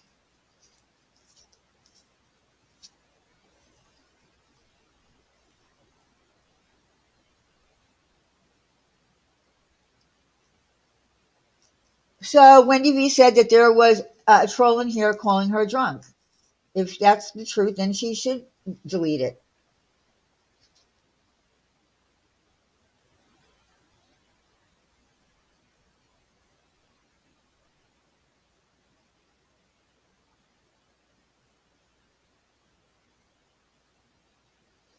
I have a good idea. Since you will only, uh, you came in, well, I had the other account blocked. Thank you, to, you know who. Yeah, Dildo, don't come in here with your shit. I have you blocked on your original channel. When you're blocked for a reason, right? When you're blocked, like if I'm blocked from a channel, I don't create other accounts to try to go in and say more bullshit that I pissed them off for under my real name. That's why I'll never have an alt account. I don't need one. If I'm not welcome somewhere, I won't go there.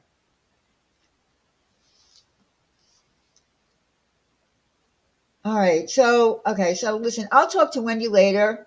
Uh,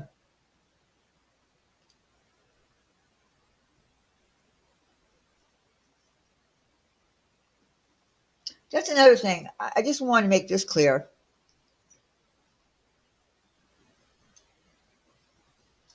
about myself. This is for me only. Okay. This is for me only. I will be friendly with whomever I want to on here. And I know that other people might not understand it because of things that they've, um, who's more ashamed of Diane, Wendy V, or Randy? Stop. Um, I got to know Wendy uh, quite a while ago. Um, Wendy wasn't always my biggest fan either. We talked, and I'm not going to go into like a whole story. I'm just letting you know that we talked, and we came to an understanding of if we're going to talk, we're going to keep it to ourselves. And like, in other words, we're not going to uh, share things with other people. Whatever we say is going to be remain confidential is what the word that I like to use. And that style of friendship has been, uh, it it worked out quite well. I know that I don't share things that she might tell me, and vice versa. And I like that. I think when, friendships get really deep, to the point where, like, God knows, I feel like at this point, like, God knows what Randy has told Wendy, for instance, about, uh, things that we talk about. Well, thank you, Yep. So what? Like, I really, if you say to me, don't share this with anybody, I'm not going to share it. No, we're not secret friends. See, now you're kind of, putting that into a completely different perspective. We're not secret friends. Um,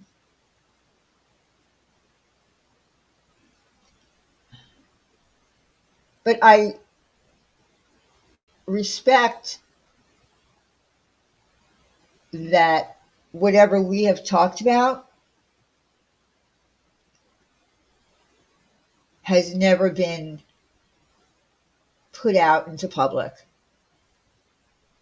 and that's it. So, but like, I don't have to explain anybody to anybody here anything. Um, I don't. I understand that people might not like her, for whatever reason, and I can't get into everybody's argument. It doesn't take away from how I might feel about a person who doesn't like Wendy. Like, I don't do that. Like, I don't get involved in everybody's fight.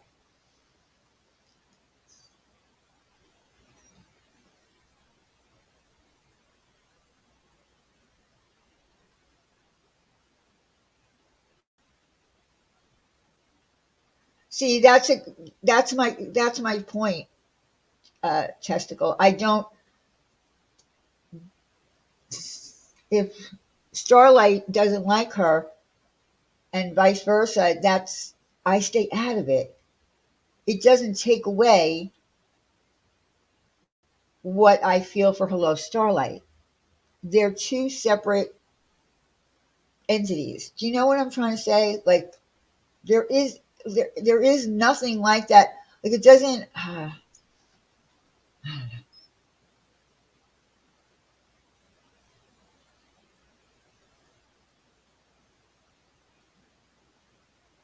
I know you're being funny, Tess. I know you're being funny, but I felt like I needed to answer it.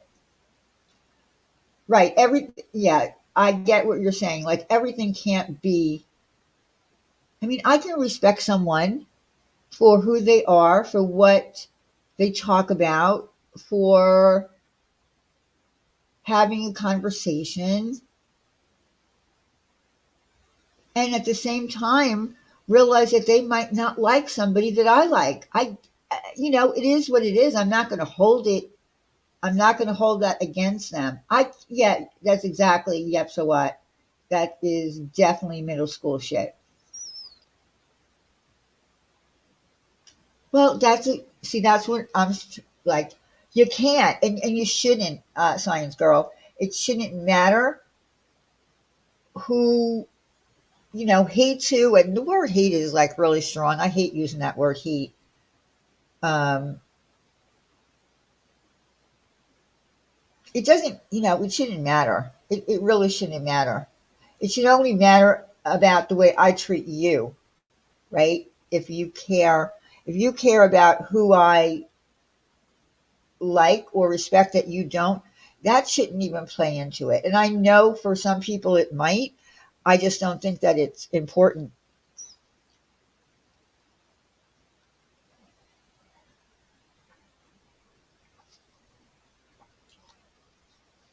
Yeah, we can all agree to disagree.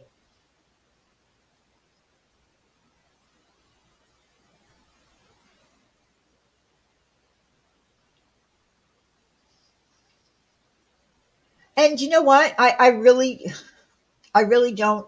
I really try not to hold grudges against people. Listen, Wendy made it a point, not Wendy V, the other Wendy made it a point to, laugh at Wog for coming on my panel. You called Diane a scammer for 2 years, and then you went up there and, you know, so he did. He did do that. So I let him up on my panel because I did say open panel. That's what open panel is for. So, did he go up there to try to rile up Laura? Probably. But, it is what it is. It's a moment in time. A moment in time.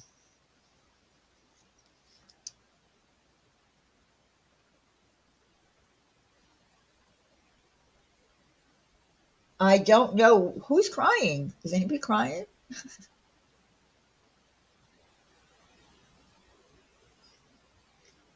All right. So this is I don't know, my third attempt to bring up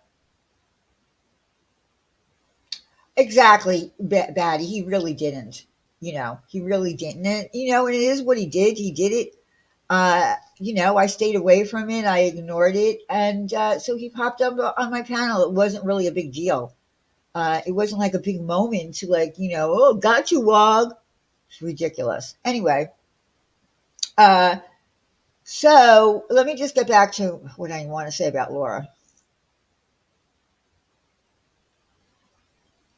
So I know that people who have been through cancer, specifically breast cancer, might have a completely different opinion.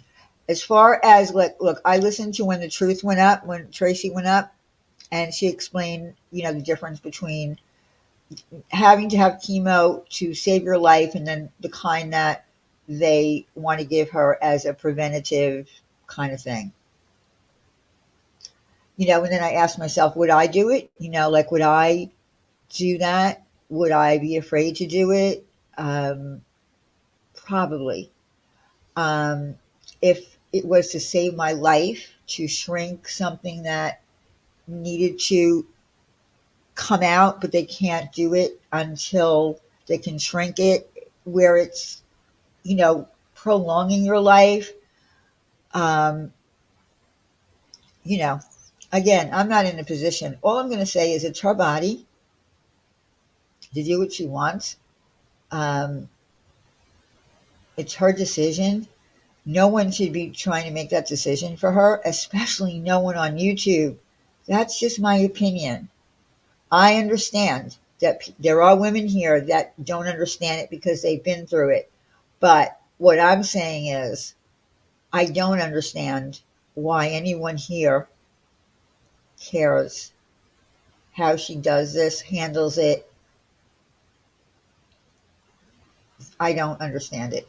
It's her body to do what she wants. If she feels that it's going to mess up her skin and it's not really necessary to do, it's not a saving her life measure, then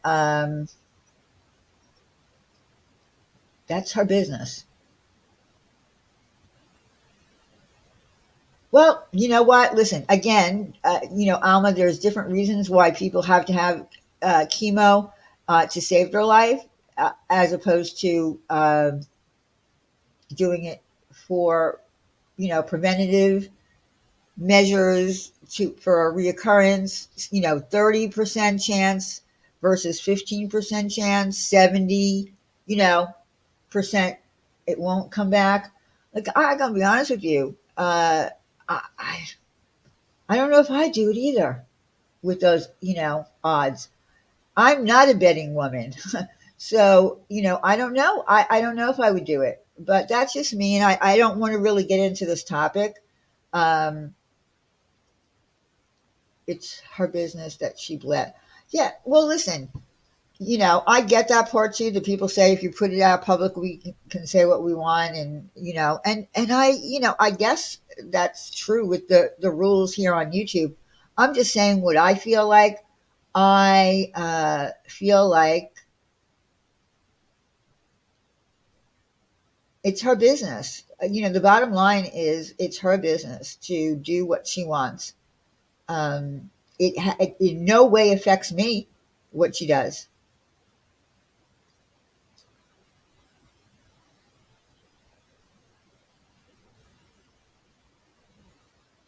Yeah, doctors just can't tell you the percentage like that. It's no, it's not reliable. But again, like it, whatever Laura does doesn't affect. I'm saying this for myself. Whatever Laura does doesn't affect me. So I don't. I really have no right to be going over to her and saying you're selfish. Like, who am I?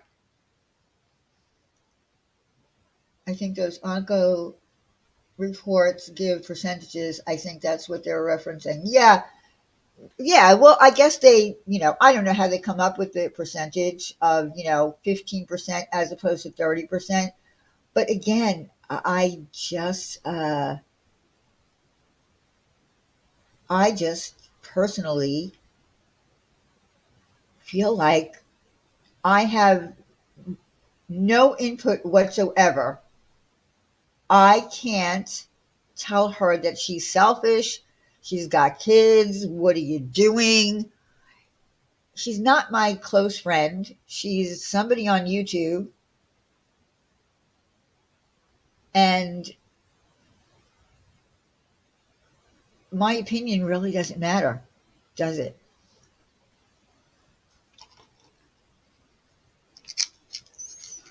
Do you really think that if I talked to Laura that she would care what I had to say and that she would change her mind? I don't think so. But I understand how the YouTube mentality is that if you're on a channel and you talk about it, then everybody's open to tell you what you should do.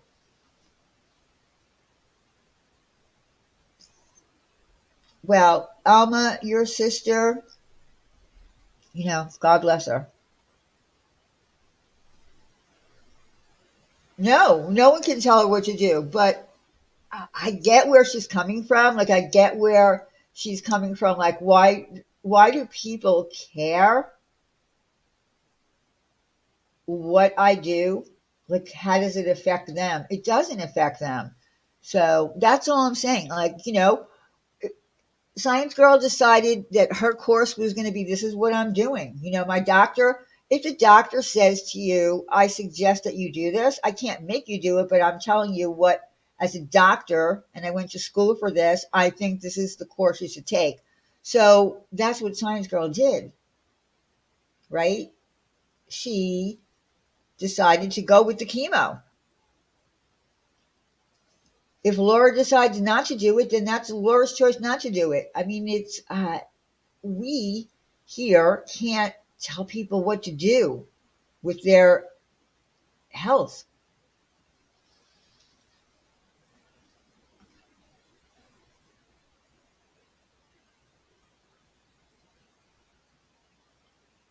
I mean, I know women like my girlfriend's cousin got breast cancer the first time at 21.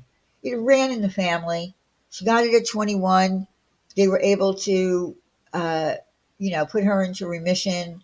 And then a couple of years later, she got it again. And again, she went, you know, with more treatment. She went in, she went through chemo and everything. And she lost her hair. When it came back, it was curly, the whole 9 yards. And then she got it again, and they were able to put her back into remission, and it didn't come back. With some people, it's not that simple. There was a woman that I used to follow on here. Her name was Christine, and she had triple negative, and the doctors told her that she needed to have a tumor out, and she didn't do it. She completely went against what the doctors wanted to do, and she started eating healthy and doing all these weird things, and the tumor grew, and she put it off for a long time, and she finally had to succumb to doing chemo. And unfortunately for her, though, she fought and fought and fought,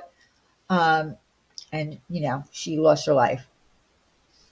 But she was not in a stage 1A kind of situation. She had a significant tumor, and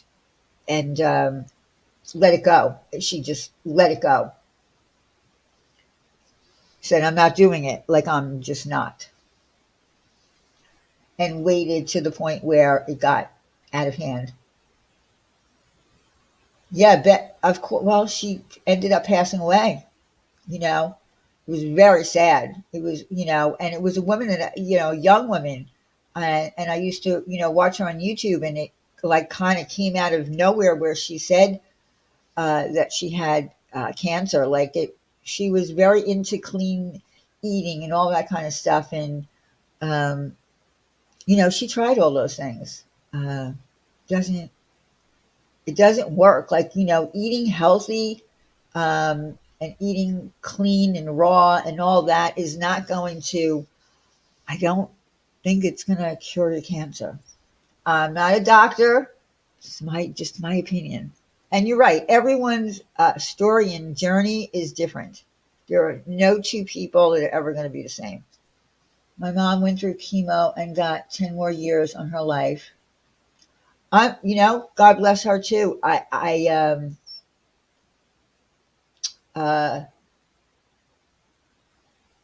I think that chemo does help people. Is there a situation like we look, we're not doctors or scientists. We can't determine if the kind of cancer that Laura has is one that, if she doesn't have this chemo, is going to come back and take her life. Like, that's kind of reaching. It's kind of reaching to think that if she doesn't take this chemo, that she's cutting her life short. We can't predict that. Two lives. Well, listen, I didn't say anything bad. Um, Tess, I'm just throwing out my opinion. I don't think it's any of our business. And that goes for, Alicia. It's none of our business how she decides to take care of her body. Um, it's her business. 2015, my husband was given 1 year to live. He lived for 8.5. So time is on God's side. That is true. I mean, of course, if you're a believer in God, right? All of our time here is in God's hands, right? We don't know what's going to happen to us tomorrow, but that is, a perfect example, right, of a doctor, a man, right, said to your husband he has 1 year to live, and he lived for 8.5 years.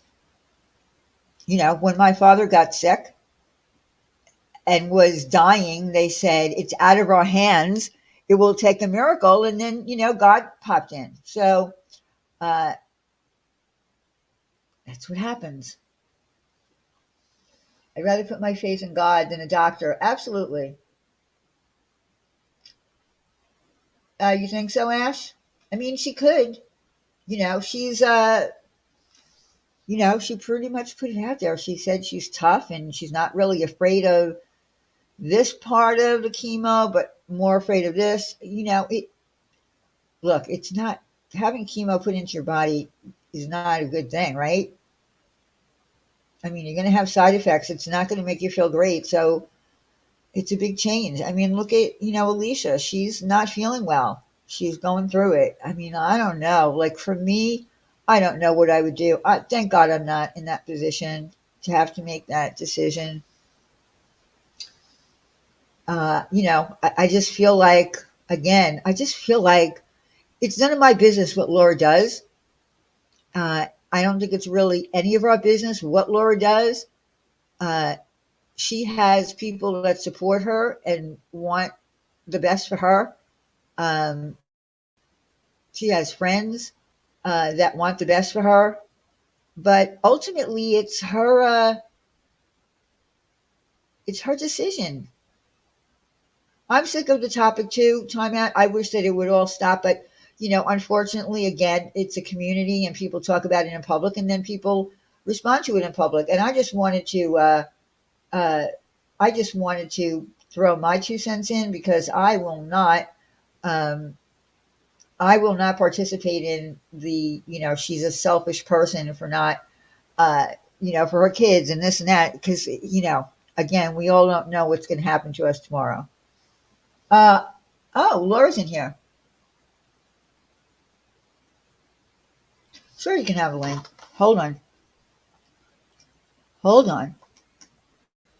Let me get the linky.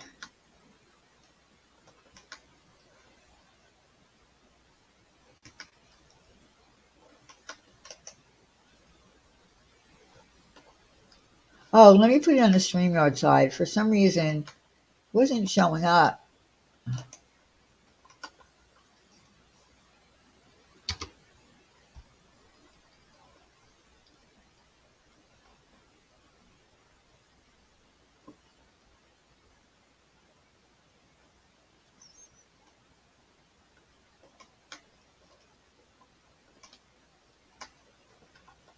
See that link work? Good Lord. Yes, it did. Okay, I dropped it.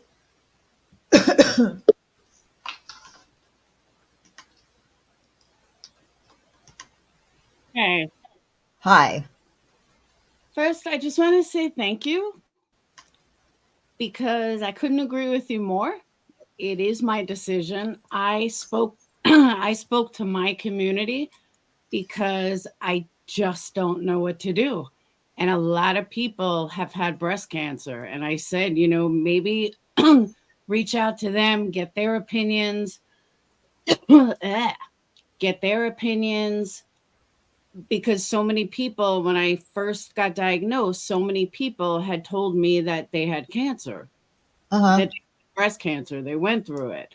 But I also want to explain Tracy was 100% right. And I had spoken to Tracy about that earlier that, people think that this is life threatening for me. It's not.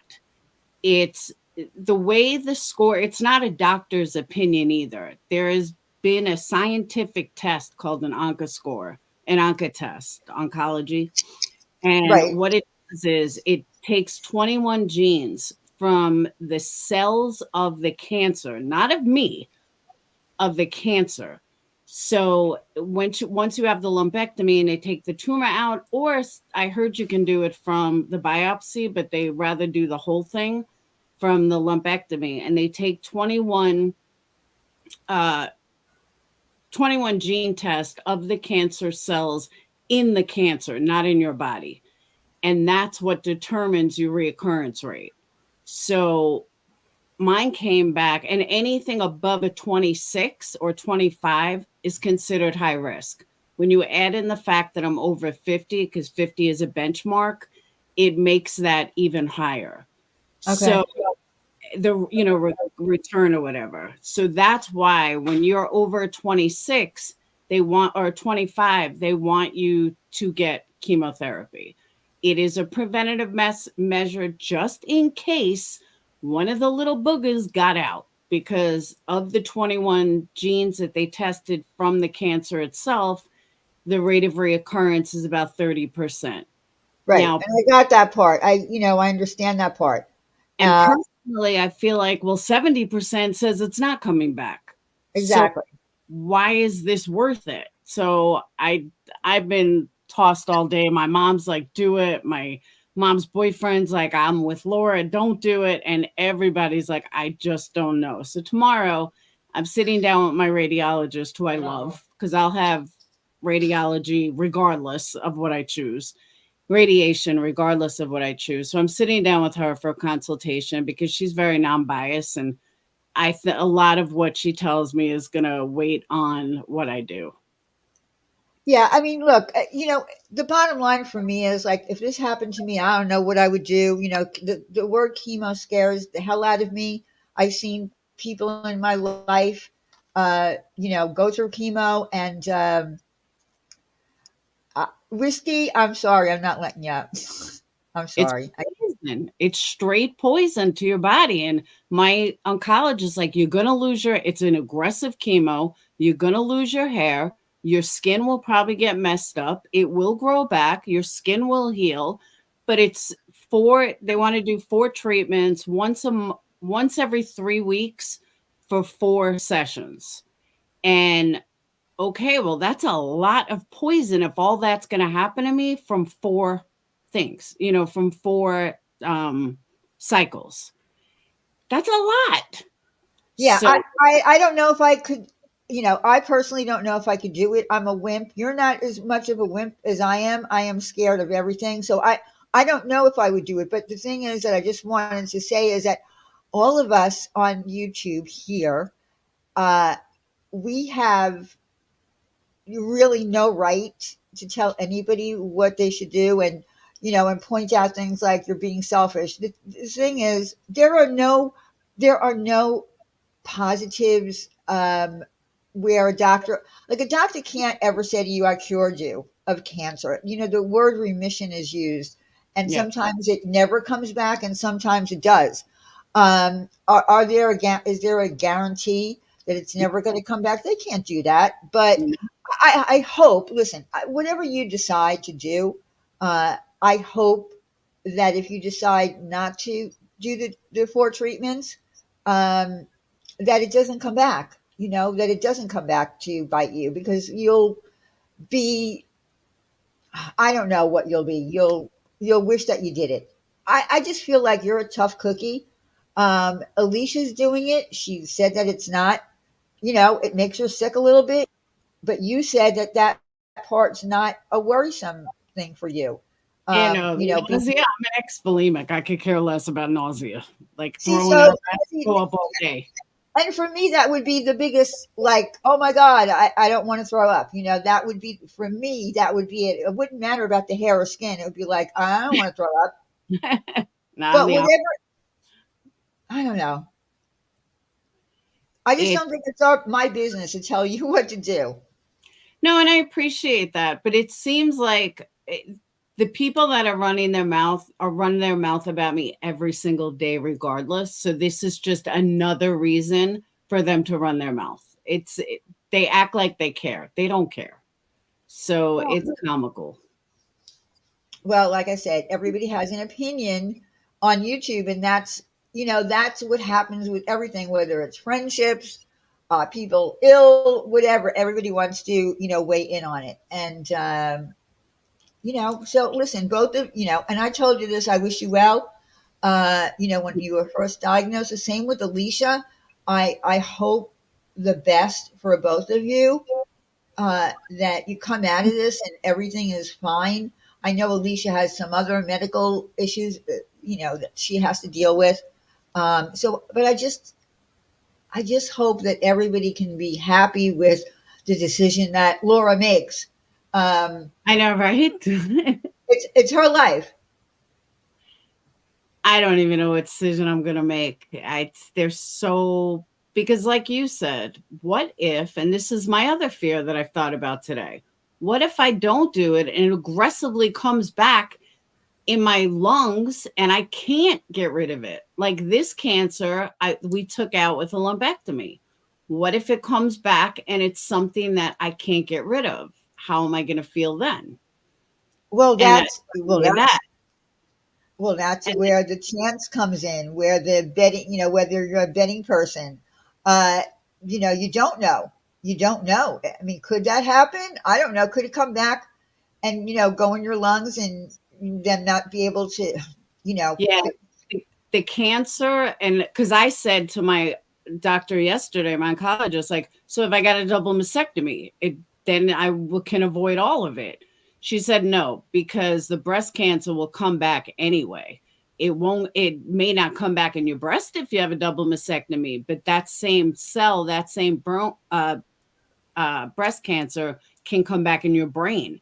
That breast cancer can come back anywhere in your body. I said, oh, well, I mean, the bottom line is you have to do what's best for you.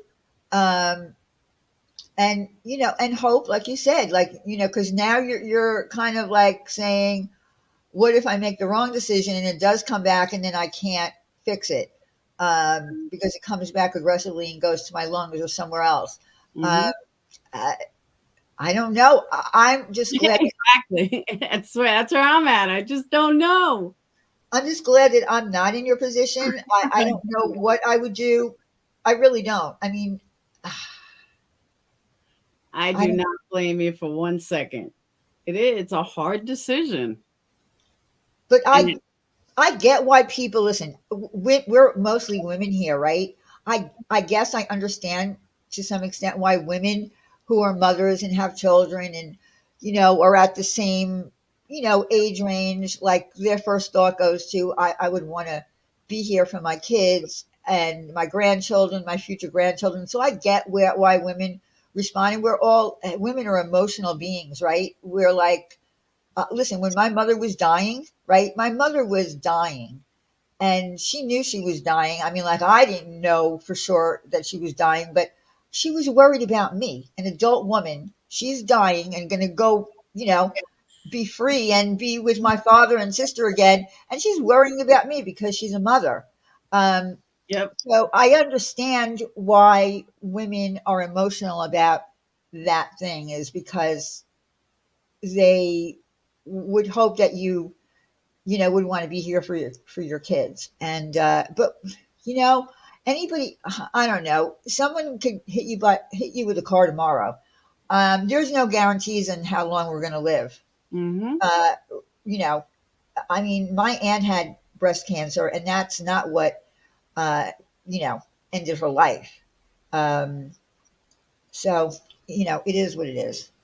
I and just And then you have the stories like my grandmother who had cancer, breast cancer, got chemo, the tumor shrunk, she had it removed, she got chemo again, and then got stomach cancer. The breast cancer went in the stomach and she died.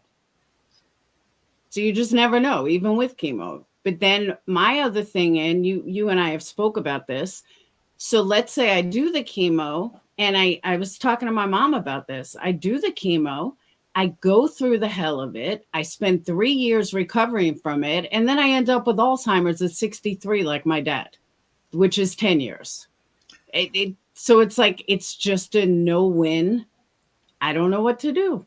I've weighed all options. well again. Uh, we never know what's going to end up killing us. And I wouldn't even don't even think about Alzheimer's at this point. Uh, I we think about don't know we don't know what's going to happen to us. Um, I don't know.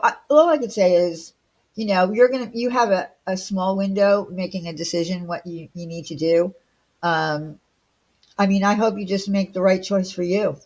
I know. And if I knew what that was, I would know. But I'm hoping my radiologist says something tomorrow that's going to click, and I'm going to be like, all right, that's it. That's my decision. I mean, whatever decision you make, people here have to respect it, and that's just how I feel. I'm not going to participate in the. She's a selfish person or whatever. I can't do that because I don't know what I would do. I'm just being totally honest. Of course, I don't have children, but I'll put myself in the place. Pretend that I do have children. Would I, take that into consideration? I mean, like I don't. I don't know. It's all hypothetical for me. My It's all, daughter doesn't want me to go through chemo. I said, "What, you want me dead?" She said, "We went out to dinner tonight and I talked to her about it." She said, "No." She goes, "Chemo is torture. It's hell. It's putting poisons in your body." She's very health oriented. She's like, "It's putting horrible poisons in your body. And I am not going to support it." And I said, "Well, I let's agree with see that. the radiologist." I do agree with that. We know that chemo is, uh, it not only kills the bad cells, but it destroys the good ones too, and that's Mhm. why people get so sick. Um, Listen, I also know that chemo saves lives. I know I heard you say that it's $1 billion business, but the fact is, chemo does save people's lives. In your situation, I know that it's not a life saving situation where you need it to prolong your life, but it does save lives. We can't say that it doesn't. Radiation does too, depending upon the cancer. But listen, um, but again, whatever you do, make a decision about. Good luck, and Thank you. I hope it's the right decision. And like I said, just everybody needs to. I think the cancer talk in this community has gotten to a point I, where I agree. it's been, triggering for people, sad, making people sad who've lost someone. We need like more fun things to talk about. I totally agree. But Ab- like I said, I do wish you, I wish you, luck. I wish you a good choice. It will come to you. I don't know. I know you don't believe in God. For me, I would be praying for God to give me the answer, to No, help me. I tell my dad to give me the answer. I'm like, Dad, help me here. Tell me what to do. Well, And you, he's fine. He's in heaven. He's looking out for me. well, you'll also, you need to, make the decision again. It has to be right for you. It's not what we think here. I agree. I totally agree. And I appreciate that. But honestly, people that support me will support my decision either way. It's only the idiots that have they're running their mouth that think that I care what they think. I don't even watch them, but I've heard from like Tracy told me, and a couple of people have told me, I don't care what they say. I don't care what they think. It's just another reason, excuse for them to talk about me. And that's on them. That's their problem. Yeah, I will never talk on anybody's illness, because it's, not my place. Of course, it was if someone was talking to me, personally, and was asking me for help or whatever, it'd be a different story. But I would never go out on a limb here and tell anybody in this community how they should be caring for themselves. I just wouldn't.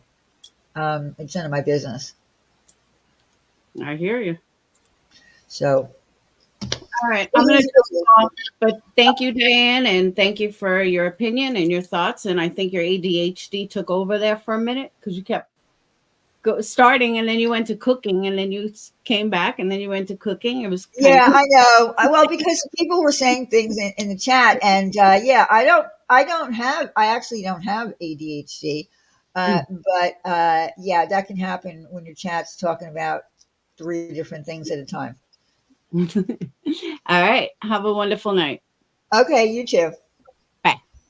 Bye. Okay, so we got. I had to leave your channel purple because listen, can we talk? This place is like this. Like I was talking about Laura the other day. She got mad at me. You know, and it is what it is. Like, it becomes kind of like a friggin' community project, and I just don't think that uh, it should be. I understand that, can we talk? But you know what? I've been through the mill here too. A lot of us have been through the mill. And I just don't like. I don't think it's a terrible thing to have somebody on your panel. I definitely give Science Girl the same respect in every way with her journey. They have the same kind of cancer.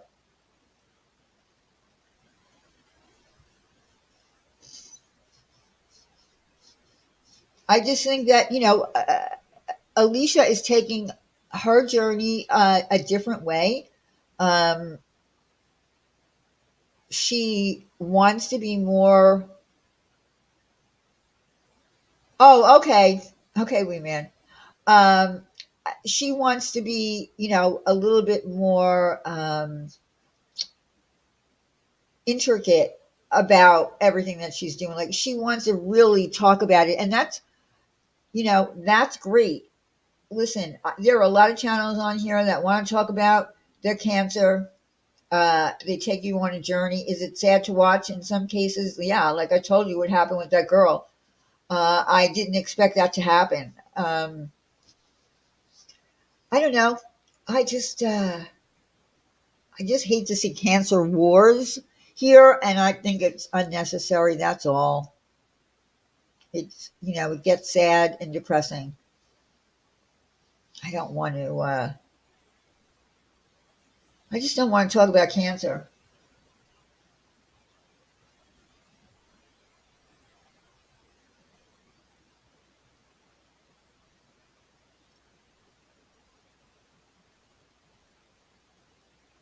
So anyway, I've been on for 2 hours. I hope that I made some sense here about what I was talking about. And like, again, I'm done. I won't be talking about it anymore. I will be moving on from the situation. For me, it's been a sad, uh, you know, a sad time, but,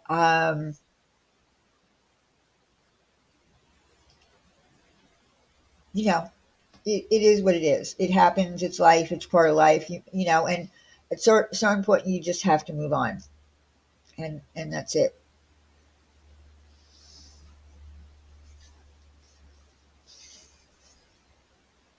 I'm sorry if I didn't, get, as down and dirty as some people would have hoped that I would have, and I get why people, who dislike them, would want me to do. But I think I said as much as I'm going to say. Some people probably are, um, even disgusted with that part of it. Um,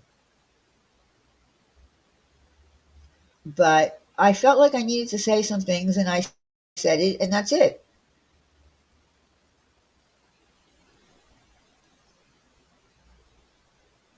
Yeah, I think there is. You're right, Christy. There is a lot of judging here. Am I leaving already? Well, I've been on for 2 hours. I mean, is there something in particular that you wanted to talk about?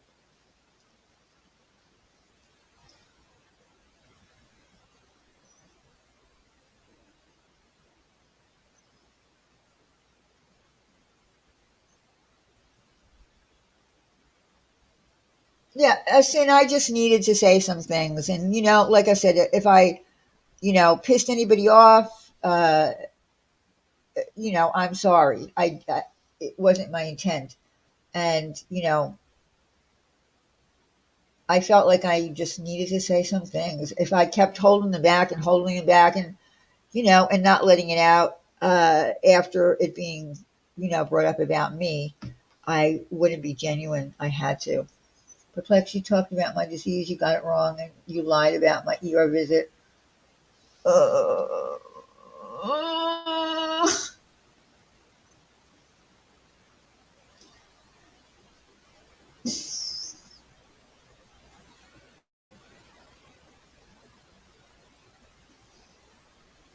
yeah, please don't argue in the chat about this, please.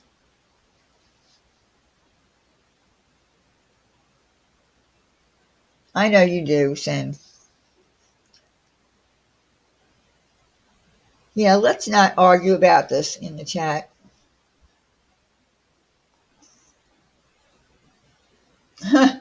Yeah, so what?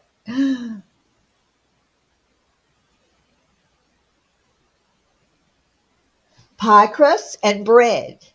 Pasta too. Pasta's easy to make, but if you don't have time, you can buy fresh pasta. Diane, I have answers for my other issues this week. Hopefully, I see the new doctor on Thursday. Oh, okay. Yeah, I don't want to bring, like, it's none of my business either to bring up your, other issues. So, but I'm glad that you're, going to get some answers on that. Oh, is that what you used to say?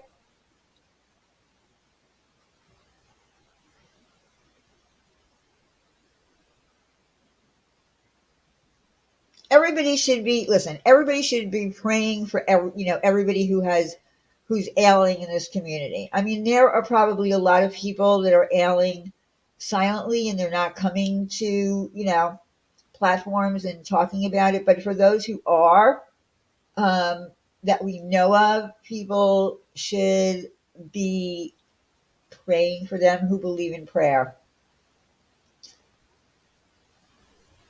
or at least wishing them well.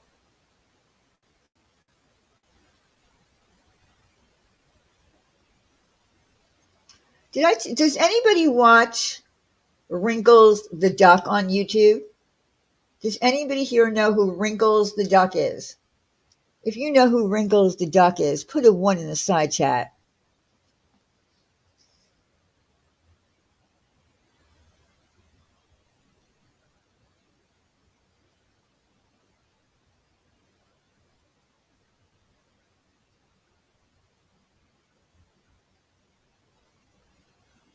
Okay. Yep. So what? You don't know who Wrinkles the Duck is? Oh, I'm telling you, your granddaughter would love, well, you would love Wrinkles the Duck. I think a lot of people around here need to watch Wrinkles the Duck to see how much joy this duck brings to people everywhere. So it's a channel called, I think it, if you look up Wrinkles the Duck on YouTube, you'll find it. The channel name is different. Uh, this guy hatched a duck, and it's been his baby for 3 years now.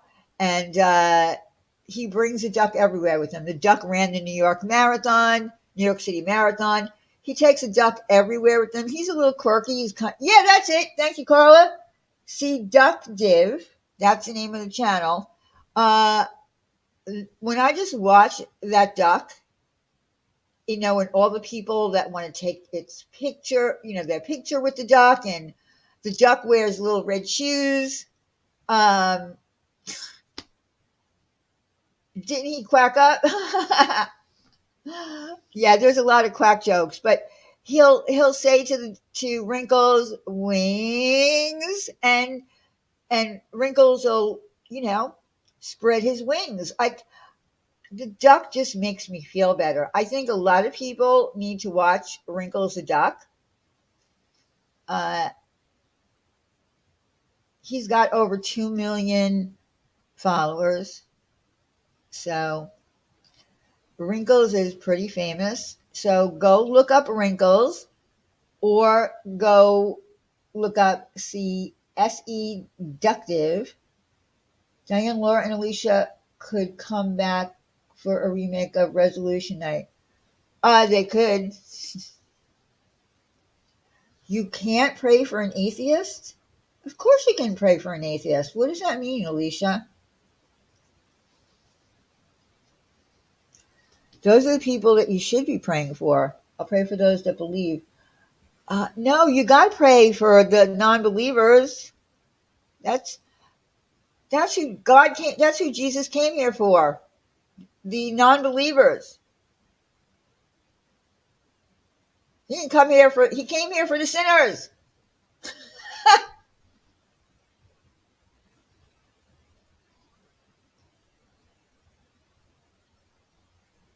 I love Wrinkles too. Wrinkles makes me feel so good.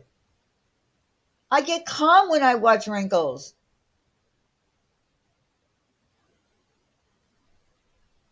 He wears red shoes. Yes, Batty, I'm telling you, you need ducks. You need this particular duck because he wears red shoes.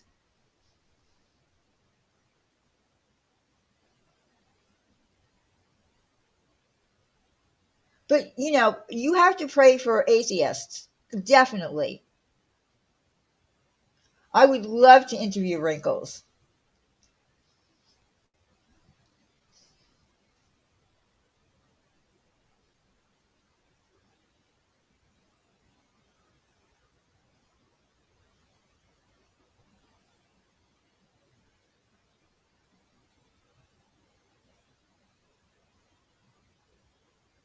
I'm reading chat. Sorry, I'm being silent.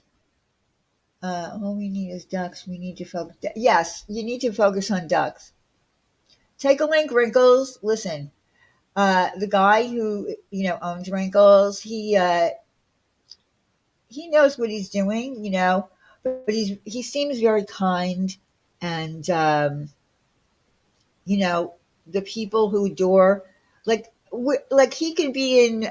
He's I don't know where he lives. I think he's from New York. I'm not really not sure, but he goes everywhere with Wrinkles, and he'll do a video. He'll go to Subway and buy a Subway sandwich and then eat Subway on the Subway. Like, he comes up with all these things. I am an actor and live in Hollywood. I write scripts for movies. Do you? You and listen, there are some ducks, believe it or not, who people will take on as pets, and then they don't take care of them. And They need saving. It's pretty sad. It's on YouTube. Yeah, Wrinkles the Duck.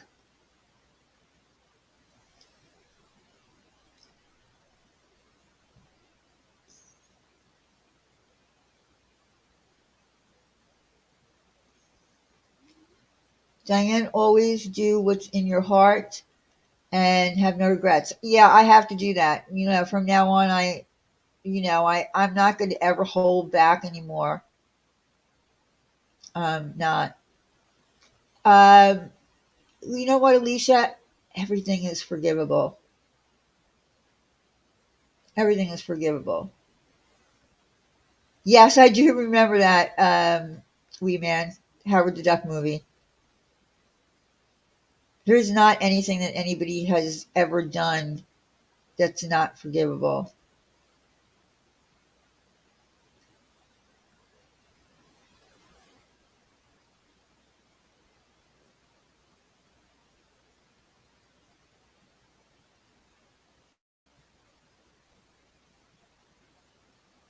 I don't know. All right, well, listen, guys, I'm going to go. Unforgivable seems extreme. Yeah, it is extreme. I agree, Sarah. I think that, there were people here who, were not fond of me, and through the course of time, uh, their minds changed, and, you know, I don't know. I mean, there are people that don't like me, and if I, gave them an opportunity to talk with me in private, um, I would do that. Um, there's people that I don't like either, but I don't spend so much time thinking about the people here that I don't like because it's really not that important. In the grand scheme of things, are they really affecting my life in any way? No, they're not. Are they, playing a big role in my life? No. I mean, like, it is what it is.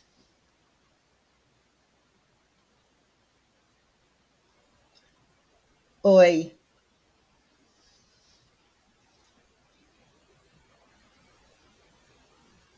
if I can forgive my mother who beat me my entire life. Oh my God. Oh, I'm sorry, Christy, that happened to you. Oh my God. I know you are, wee man. Oh, I'm so sorry. But that is a prime example of forgiveness. Absolutely.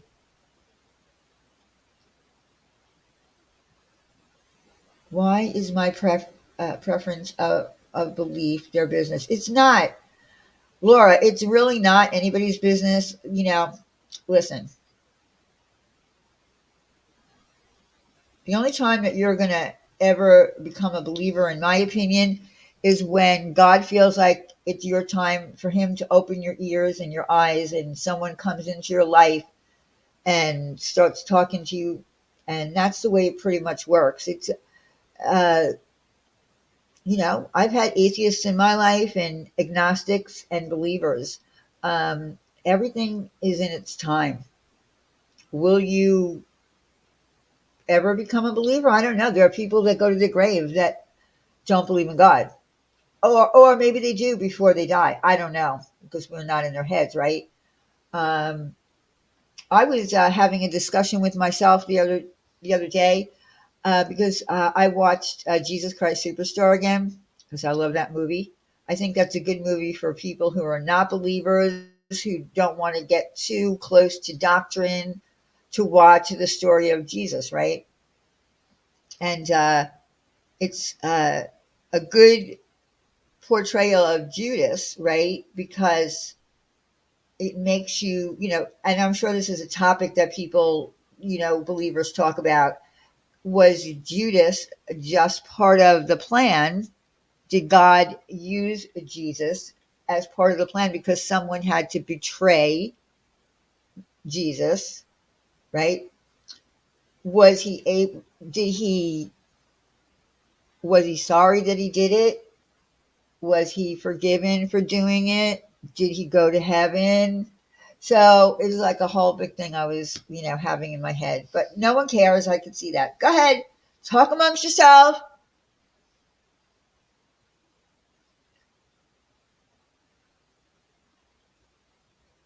That is true, wee man. Christians are supposed to uh, talk to people about the gospel. It should be like a witnessing, talking about their testimony, that kind of a thing. I mean, like, there's a whole big thing. And, you know, yes, you have to be ready to hear it for sure. If you're not ready to hear it, you're not ready to hear it. It's a time, it's a moment. I mean, I've watched myself an atheist. He was an atheist one day, and then it was almost like the next moment he was John the Baptist. So uh, anything can happen.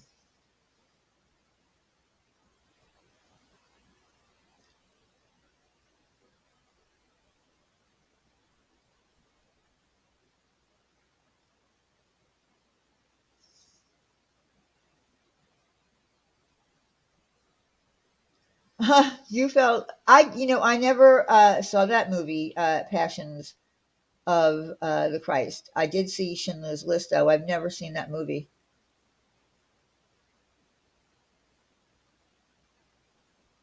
I mean, most of the movies about Jesus are not uh, really, they get the bulk of things right, I guess. You know, about his time on Earth, but biblically speaking, most of the movies that they make about the Bible or whatever are. Oh, The Chosen is excellent. Yep. So what? That's on YouTube for people who really want to, watch something that's very. I think they're very close in as far as how they talk about the life of Jesus and the players in that story. I think they do a really good job. But if you're anyone who's interested in learning about Jesus, uh, just put in the YouTube search The Chosen. It's really good. Really, really good. Yeah, Alma, people are funny in chat. Yeah, Schindler's List was very powerful. Yeah, I never, Don, I have never seen that movie. It's oh boy, look at the topic that we're getting off on in here. Like we're starting to talk about, uh, when I first got into becoming a believer and joining a congregation of believers in a non-denominational, place, which is for me, which was important because I don't like organized religion. No more movies. Anyway, when the men were studying, because the men really studied hard, used concordances and all that kind of stuff. I mean, like there was no choice but for me to pick up things, right? And learn things because it was all around me. But what it was explained what Jesus went through because crucifixions were the norm of what happened to men if they committed a crime. And he didn't commit a crime, but that's was the way you died, right? But a doctor explained what the human body goes through when they were nailed to a tree, to a cross, however you want to say it, what happens to your body in that period of time. And, you know, it's crazy horrible. Oh, that was, I love that movie, Wee Man, The Boy in the Striped Pajamas. I know what you're saying. I mean, it was sad. Did you say Judas hung himself? He did indeed feel bad. Okay, so like I don't know for certain that he hung himself, if that was the way he died. Of course, in the movies, that's what they showed, that he did uh, hang himself. I don't know for sure if the Bible actually tells you that he hung himself. But my question about Judas was, did he not have a choice? Like, we all know that it was prophesied that Jesus would, that's the way he would die, right? Isaiah said it, you know, way before he was even here in the flesh. So, was he just part of the plan?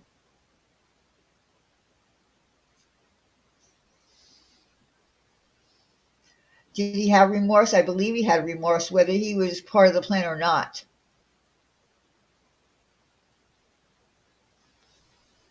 Gone with the Wind was a really good movie. It's just a really long movie.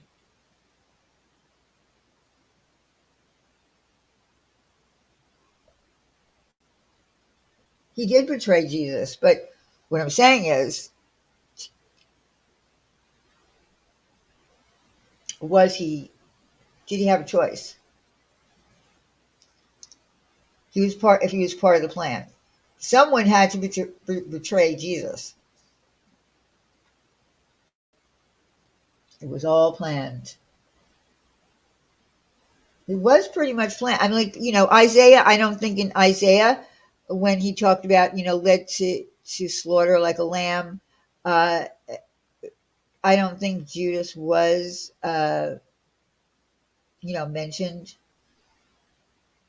See, and that was a question. Was he forgiven or not?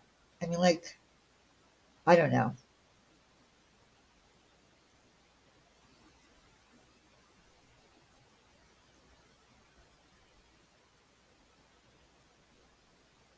Well, that's the thing. Do we know if he repented or not? Like, do we know? I guess we won't know some things, right? Until we get there and we want to ask.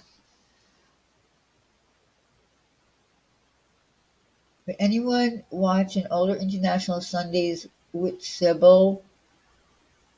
What is that? I don't know what that is. Me, man.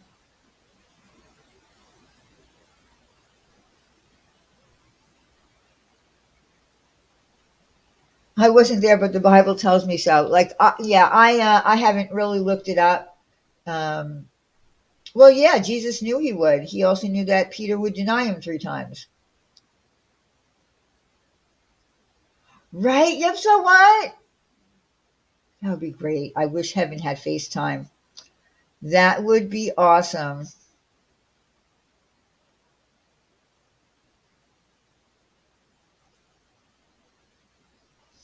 But there's a reason. There's a reason there's no FaceTime with heaven.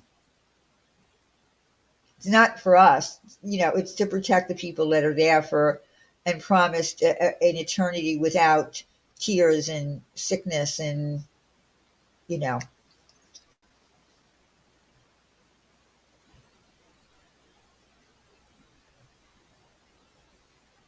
It's about the race car drivers. See, I don't know anything about race car drivers, so I don't. That's why I'm saying I don't know who that is.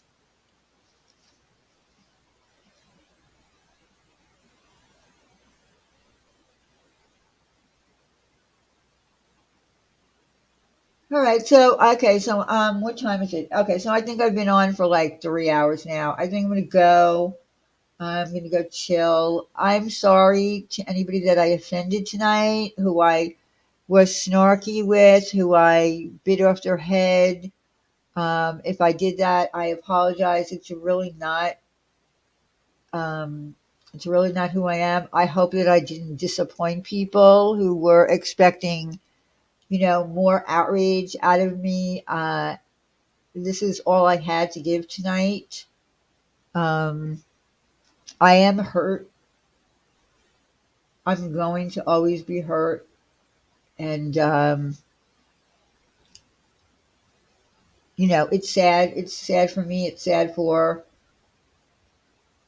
other people as well. But, again, I didn't do what I did tonight. I didn't talk about this tonight to try to disgrace anybody. I really didn't. I felt that I wanted people to understand that there's always two sides to a friendship. Don't be so sure that you are getting the truth. Don't be so quick to jump on board the train of what you don't really know goes on behind the scenes. That's all I was trying to say. And it was something that I myself watched and saw and was shocked by people who I've known for years just believe Wendy and Randy without even talking to me. And that hurts me. That will always hurt me. That those people who have known me for years just believed them. So just know that in the future, when you're listening to one side of a story, always know there's another side. Always know there's another side. Always question. Say, well, what does the other person come into this? Let's hear what they have to say. I mean, that wasn't something that was offered. I'm sorry. So I needed to get that off my chest. I did. And I promise I will not be talking about it again, even if there's a response to this. And I hope there's really not. I think it's, been driven into the ground. Um, and I just was completely offended by the sanctimonious uh, air that I felt coming out. You're not better than anyone here. None of us are. Just stop it. All right, guys. I guess I'll see you. I'll see you Thursday. I hope everyone has a good week. We'll talk about bread. We're going to talk about sourdough bread. If you don't like the bread, I don't know what to tell you. But we're going to be talking a lot about bread. All right? All right. So, Wrinkles the Duck interview is next. Yes, I am going to see if he'll come on my channel. He's a millionaire, so he doesn't care. Uh, bread and cheese, exactly. We're going to talk about bread and cheese and whatever I feel like. But I just want, I got permission to talk about my bread. So we're good there. All right, everyone. Have a good night. Thank you for being here. I appreciate it. Don't be mad at me for letting Laura come up on my panel. Uh, and I'm sorry, Wog. I wasn't going to let you up on panel with Laura up here when we're talking about something serious. I get you want to, uh, whatever. All right. Bye.